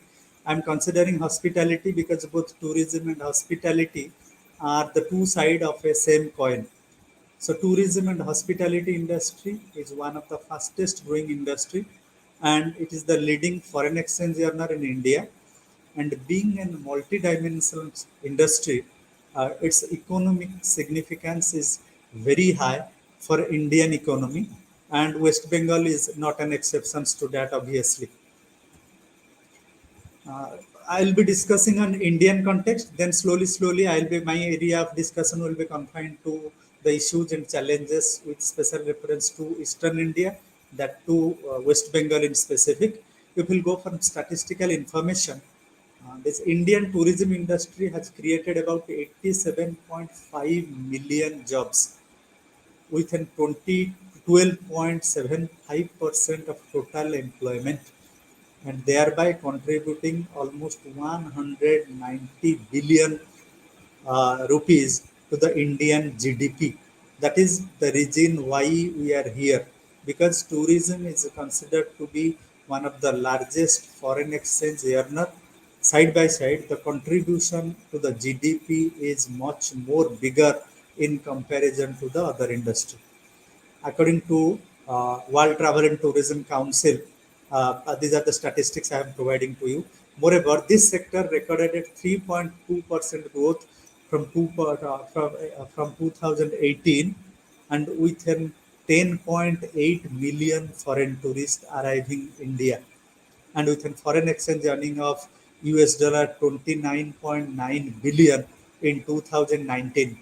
I am giving you the statistics up to 2019 because you know the condition we are facing till date, that corona pandemic. That is the reason the information I am providing to you is up to 2019, because 2020 and till date 2021 we are affected by this corona pandemic. So from this, and it is also regarded as it occupies eighth place in terms of direct travel contributions towards tourism, and about 180 billion US dollar according to Federation of Indian Chamber of Commerce and Industry in 2020. That means from this we can know what is the economic significance of tourism. That is the reason the World Tourism Organization, UNWTO, is coming up with an idea of providing inclusive growth.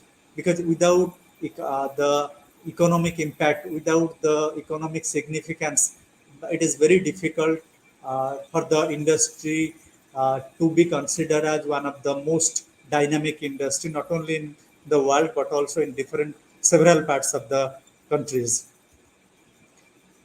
If we'll go for the present scenario, yes, due to COVID-19 pandemic, the travel and tourism industry's employment loss is predicted to be more than 100 million worldwide.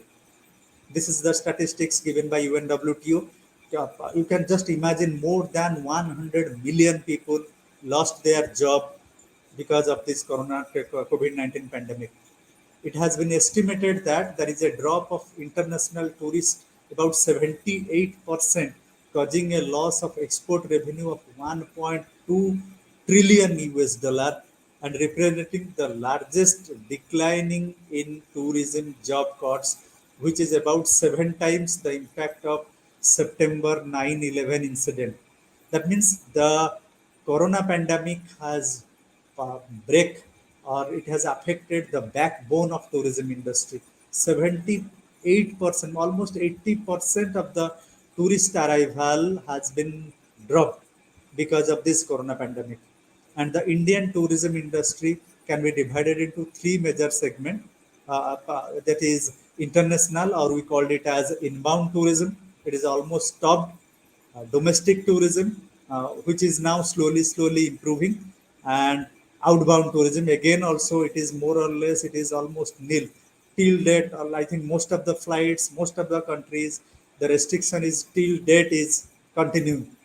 So here the major cause of concern is through domestic tourism.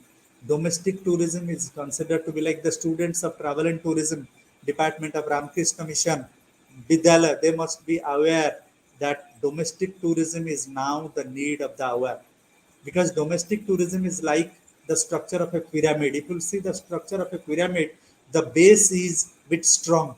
So if the country's domestic tourism will strong, obviously, and it is automatic that the international tourist flow or the international tourism will develop automatically. So it is the need of the hour to promote domestic tourism. That too, the cause for which I am here is through promotion of cultural and heritage tourism. We have to promote domestic tourism now. Otherwise, the industry is going to be collapsed.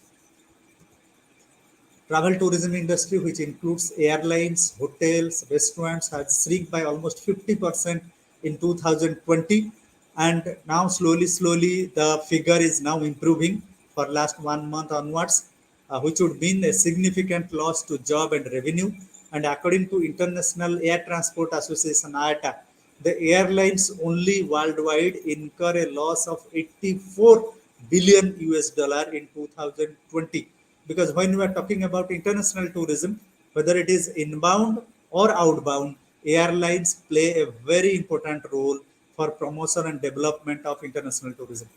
And all the major airlines, some of the international airlines like Qantas Airways, Cathay Pacific, they have now grounded. They are now in a bankruptcy stage. IATA has made 84 billion US dollar in 2020. And if we'll go for the per day income of IATA, it is 12513 INR per day in a general time. So from that, you can imagine what is the significance of loss the corona pandemic has given to the tourism and hospitality industries, including airlines and other subsidiaries industries. Now, the question is, why domestic tourism? Because the growth of, like it's in Indian context, you will think of the growth in Indian travel and tourism sector is largely been driven by domestic tourists. Why it is so? Because India is receiving, in my previous slides if you'll go for, India is receiving only 10.8 million tourists, like in 2019 international tourists. It's a very big country. But if you'll compare with internationally, if you'll consider France as a tourist destination, international tourist destination, area wise France is more or less equal to Madhya Pradesh. But France is attracting almost 80 million tourists every year. Whereas India, we are having almost everything to provide each and every kind of tourist. So why not India is attracting such a huge number of tourists? There are several reasons we'll be discussing. So this is the reason domestic tourism is now the need of the hour. And the tourism industry is thriving in India largely because of domestic travelers, and it has been accounted for almost 30 million domestic tourists every year, which is a that is the reason we can say that yes, in India the tourism is in growing stage. 3-4 years back, India's rank in terms of tourist arrival was almost 48, 46, 47, like that. But last 3-4 years, this current central government, including the state government, now they are giving priority. So the number is now slowly increasing in terms of rank. And in India, like there is a paradigm shift to the include a wide range of travel, like starting from cultural to heritage. Now people are more interested about wildlife, medical, adventure, pilgrimage, etc. Despite these tremendous contributions, no national development and integrity and the contribution made by the domestic tourism and measures for sustainability has gone unnoticed in the planning process. That means, no doubt, the importance of tourism is very high for our country. But if we'll go for the planning part, if we'll consider about the budgetary allocation part, if we'll considering about the importance of tourism as an industry, till date, it has not been considered as a lucrative industry for so many. That is the reason we are lacking tourism growth in India, not only in India, but also in West Bengal. Yes, my discussion for today related to history, heritage, culture, and tourism can be depicted with this figure only. if you'll consider, if you want to speak for hours, I can speak for hours by seeing these figure. This is what we called it, that this is a message I have received from my group, from a Odisha group, from my friends from Odisha. See, this is called promotion of cultural and heritage tourism, including history, so far as West Bengal is concerned. See what not is there. Everything is there. You would have, if you in the upper part, you are having Howrah Bridge. Then you are having the architectural wonder over there. Howrah Bridge as well as Victorian Memorial is there. So heritage is depicted in this picture. Then you are seeing a beautiful face of a girl depicting goddess Durga. And we are celebrating Durga Puja. Maybe tomorrow we will have Mahalaya. So this is the right time. I should give a special thanks to the Department of History as well as Department of Travel Tourism for organizing it in such a time where we can very easily we can recapitulate, we can very easily connect this total discussion with this total with the help of these fairs, that how West Bengal can be promoted as a cultural heritage as well as historical place in terms of tourism development. We are having food, because when we are talking about, because culture is what, something we inherit from the past. See, we are having rasagullas, we are having misti doi, which is depicted. We are having sandesh, it is depicted in this figure. So food we can promoting. So this is a part of cultural tourism, because food is considered to be one of the most important part of our culture. Like Bengal's culture. Well, like we are having Baro Mas Tero Porab, if I'm not wrong, 12 months, 13 festival we observe. We are having some heritage part, like we are having man-driven rickshaws. We are having blue taxis. You cannot find it anywhere in India, except we are having tram services. Still it is running. So we are conserving and preserving our culture, our tradition. We are having hilsa, because in festival without food and without hilsa it is incomplete. Then we are having football, because we consider sports, that is football, like we worship football. If I'm not wrong, I'm from Odisha.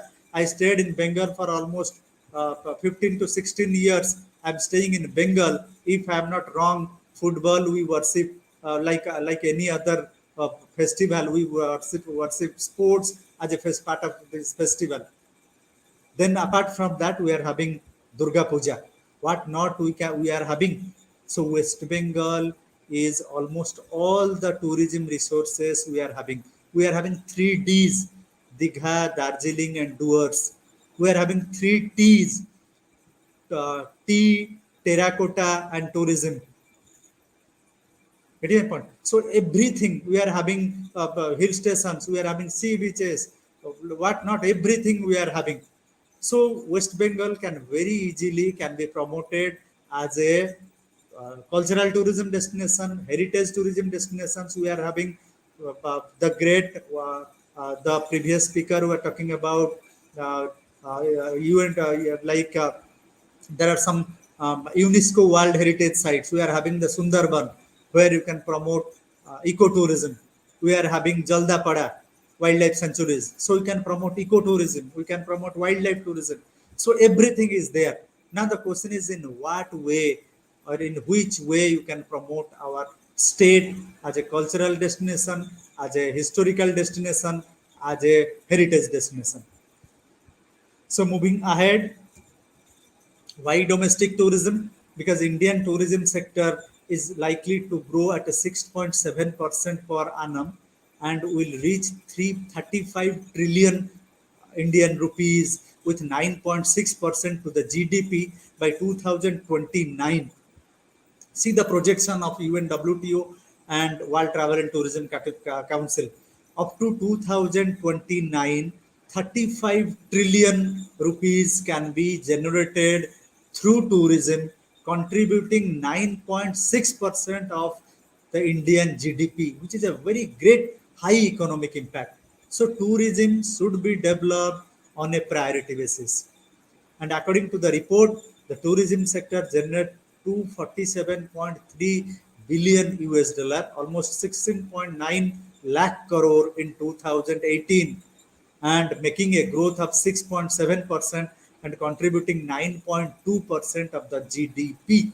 So that means the growth rate of employment opportunities is also very high in tourism and with special reference to hospitality industry.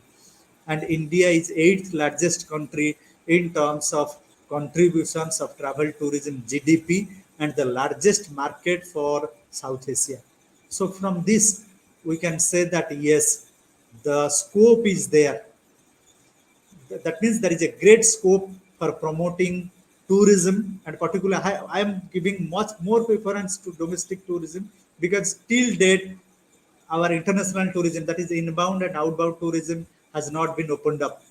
So my focus will be mainly on domestic tourism today. Next, this part like why domestic tourism, because this is very much relevant to our state, that is West Bengal. Tourism has emerged as an instrument for employment generation, poverty alleviation, sustainable human development.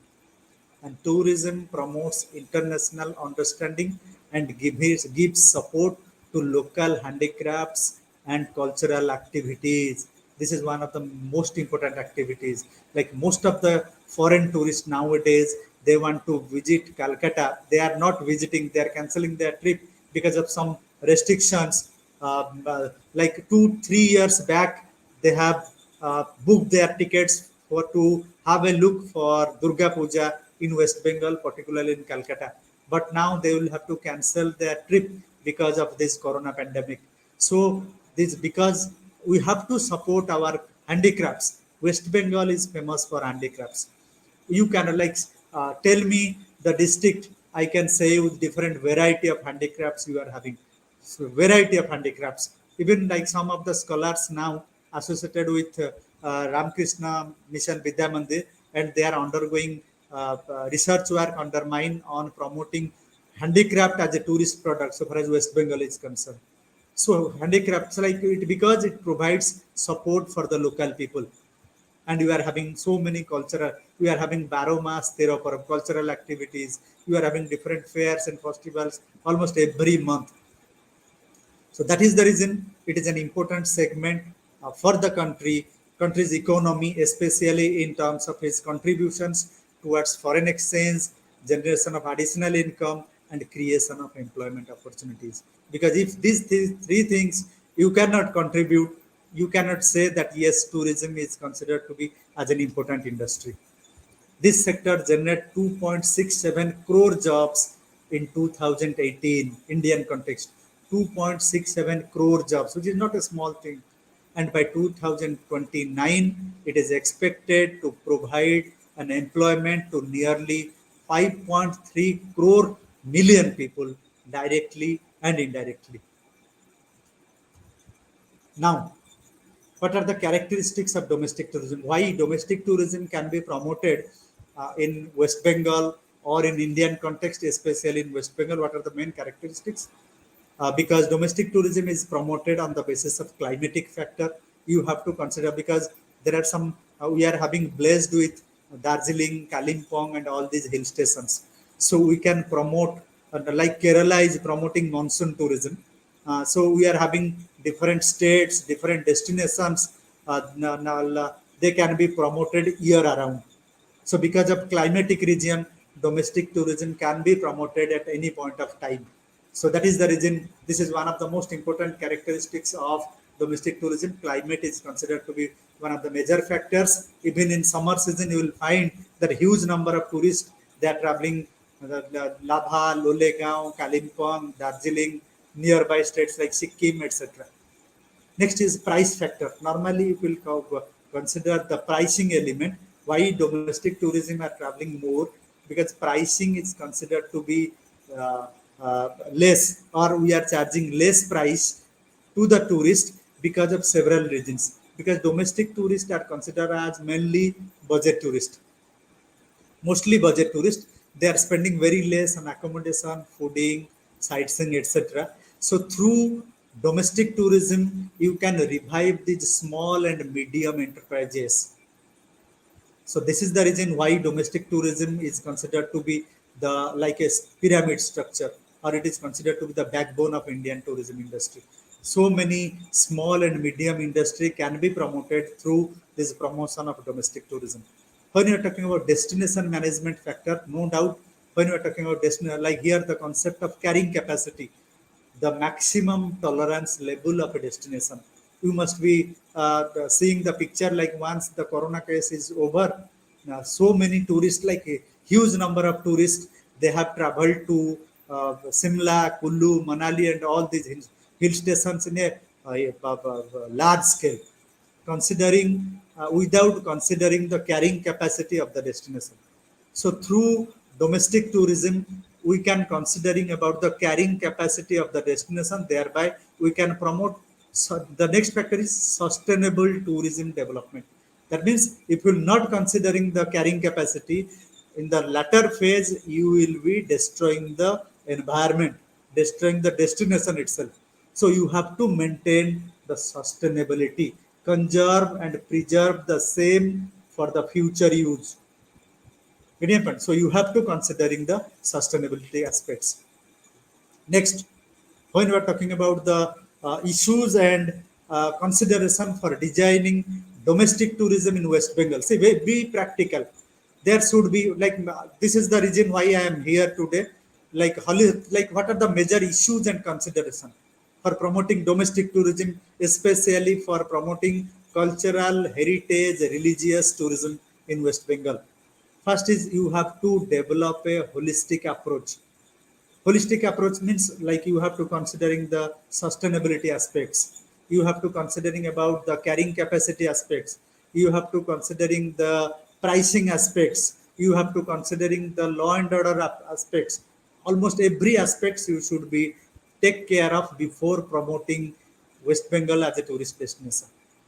Next is all segment of user should be taken care of. That means your focus should not be for high-end tourist only, or your focus should not be on only on budget tourist only. That means you have to on a marketing aspect, if you want to promote on a larger scale, you have to take care of all segments. That means starting from budget tourist to mid segment tourist to the elite tourist, you have to target all. And not only that, you have to provide infrastructural support to them also. For high income group, you can provide 5-star hotel facilities, all these luxurious facilities. Mostly international traveler, when they are coming to India, they will look for. Nowadays the concept of homestay is coming up in a big way, and it is also promoted in a big way, like some of the places like Kalimpong, Darjeeling, North Bengal, even some part of Calcutta also, homestay tourism is now promoting in a big way. So you have to provide infrastructural support for these tourists so that you can expect more and more number of tourists. Next is environmental and cultural values should be preserved. This is very important. We have discussed about carrying capacity. We have discussed about destination management. We are talking about environmental impact assessment. Like because in Puja, a huge number of tourists normally turn out, and you have to maintain the authenticity of the culture. In any case, culture cannot be commodized. There should not be cultural commodification. You cannot sell the culture but with the sake of for the sake of money. Because I'm giving a small example, the Bengal's culture, if you see television every 5 minutes nowadays, all these national news, including sports channel, because IPL is going on, every 5 minutes you will be getting advertisements where this West Bengal dance form. Normally in Durga Puja, we perform a dance called Dhanuchi dance, and if you'll go for the advertisement of Reliance Train, where the big Bollywood celebrities like Koshal Kishore as well as Janvi Kapoor, they are giving advertisement of dress materials by performing Dhanuchi dance, by performing different uh, they are wearing different kinds of dresses for different occasion, and they are performing the dance form. Because previously very few people outside West Bengal, they are knowing this form of dance. No doubt, your special form of dance where Bengal and Odisha border, by wearing a dance mask, they are performing this dance form. I am forgetting that. This is called uh, Chou dance. It is famous in Odisha and Bengal, Saraikala, Korsua region. But now almost all over India, in entire world, because IPL is going on, entire world is knowing West Bengal's culture, Dhanuchi dance. So that should be there. Promotion should be there by by maintaining the cultural values. So it should be preserved. Even I am giving a very small examples. I am using a product called Modi Care product, and for like maybe most of the people, they are also using. If you will purchase the Modi Care product for this month, they will Ma Durga's pendant. They are offering all over India.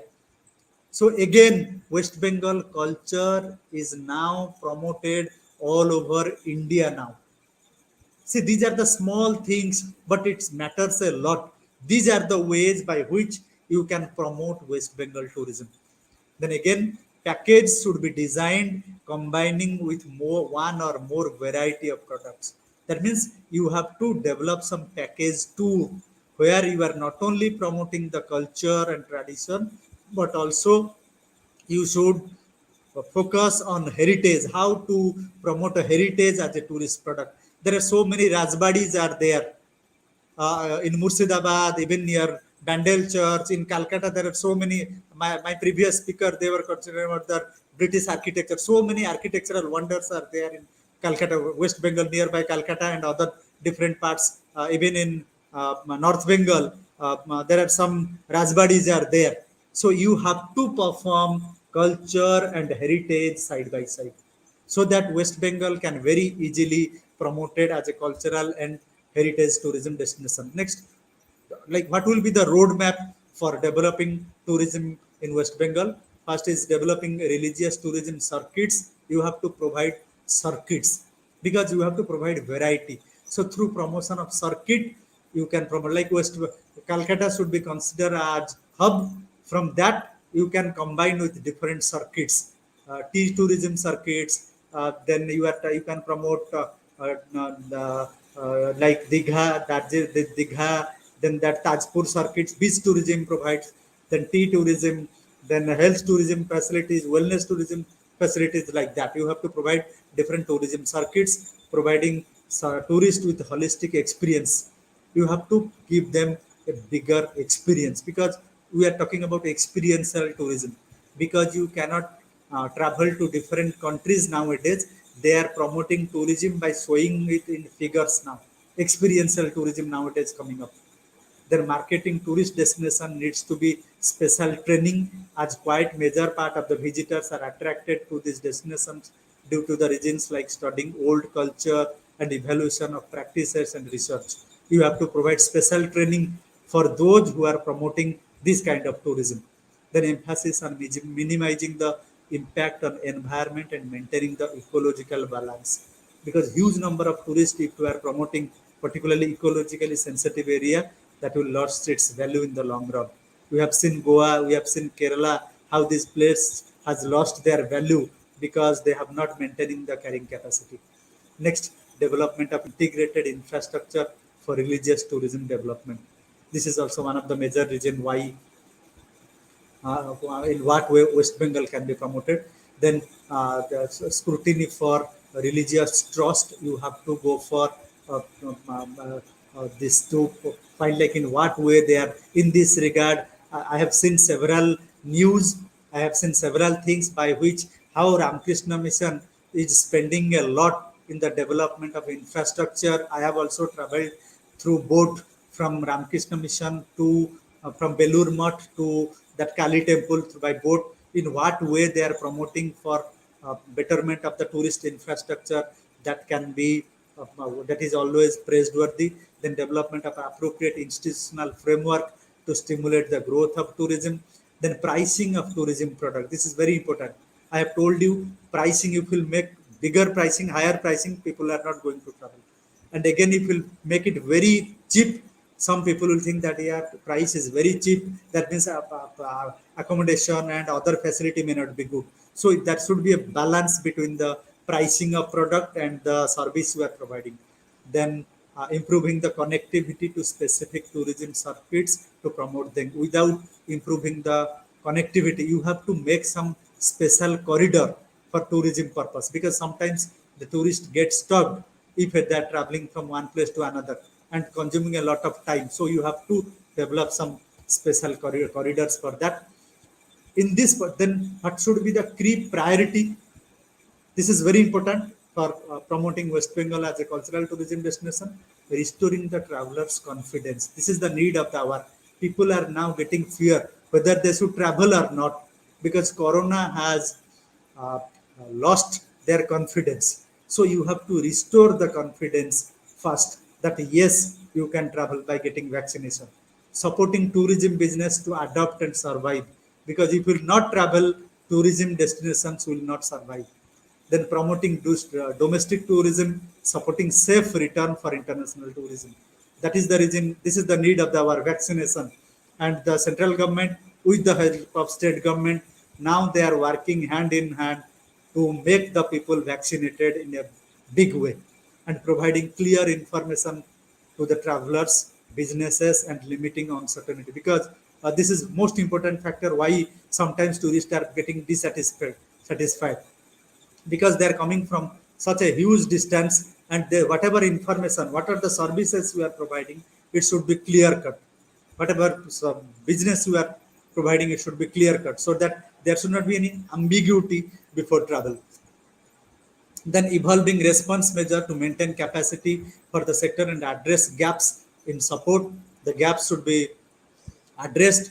Then strengthening cooperation within and between the countries. We are talking about SARC, we are talking about G7, we are talking about all these Southeast Asian countries, South Asian countries. So time has come to that should be a regional cooperation. Then building more resilient and sustainable tourism. This is the need of the hour, and the role of the government now, it's praiseworthy. In the initial stage, I have told about that now the government is giving about like there is a case that now the Travel Agents Association of India, Indian Association of Tour Operator, HNRAI, Adventures Association of India, now they are demanding of e-visa, and India is now providing e-visa to more than 166 countries. And there are so many like promotional event, like we are having prasad scheme, pilgrimage rejuvenation spiritual heritage augmentation drive. Prasad scheme has now been included, like it has been implemented all over India.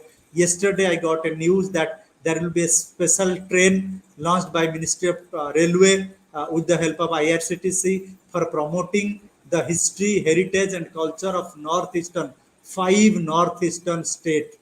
There was a news. So the government is now giving more importance to this tourism sector.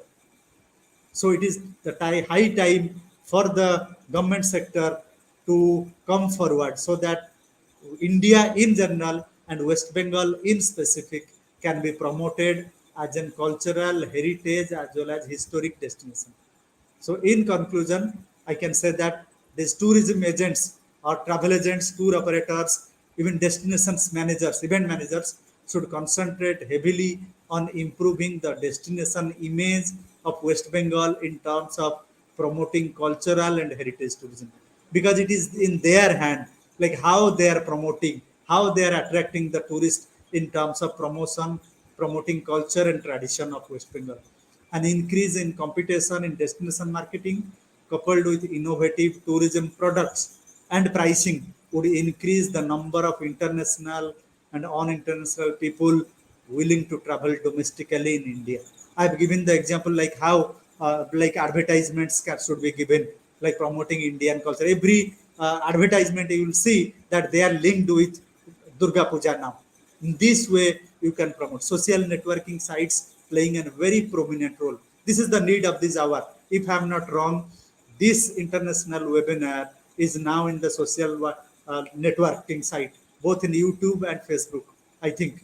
So this is a great way by which you can reach to different place so that people can know about West Bengal's culture, tradition, history, everything for which West Bengal is known for internationally.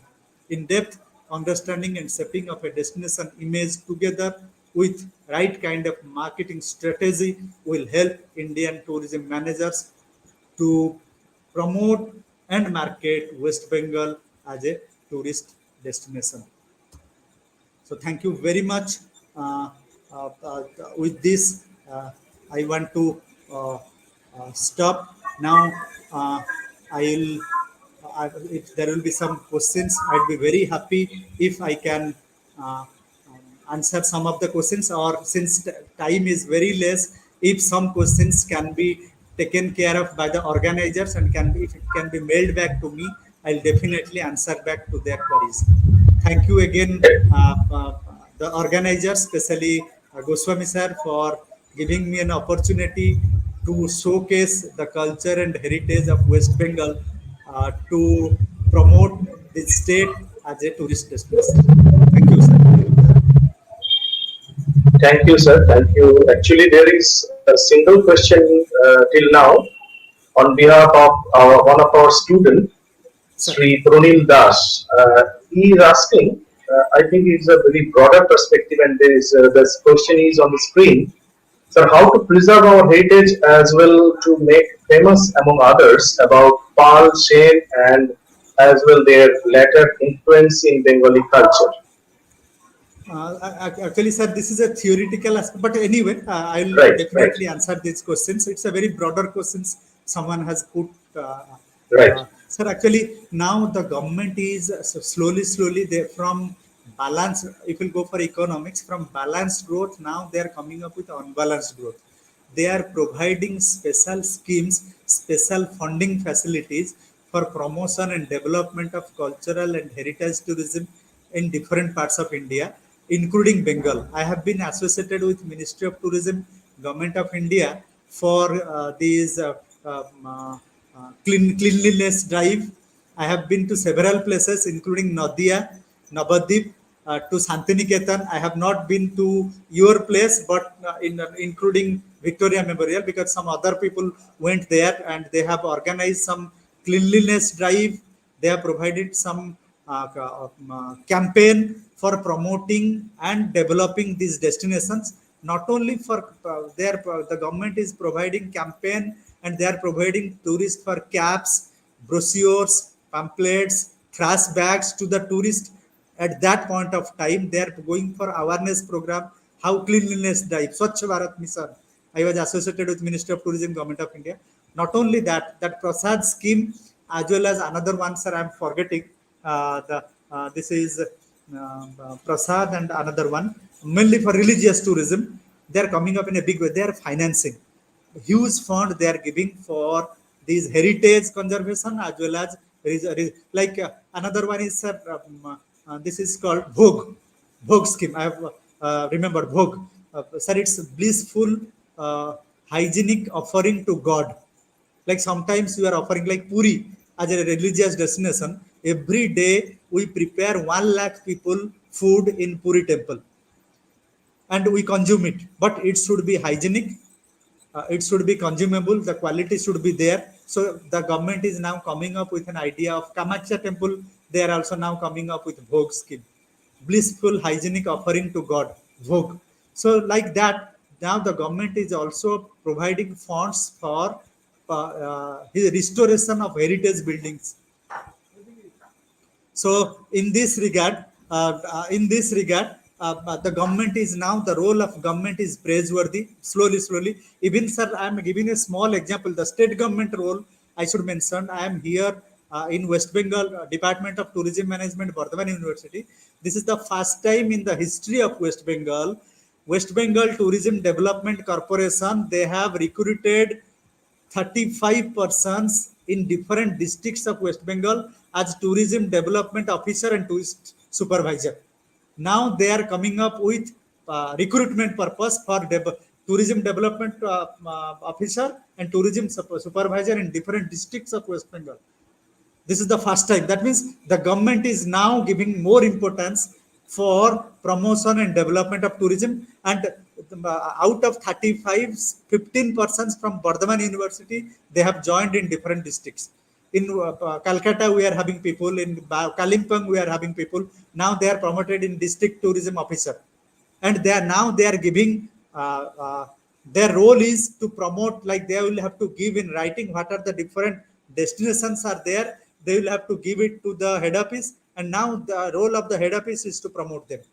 So now the government is coming in a big way for them. They know the importance now. Like without tourism, the state's economy, it's very difficult to survive. So that is the reason the government is now giving importance. In this way, we have to start from scratch. In this way, slowly from unbalanced growth to balanced growth. So in this way, we have to promote.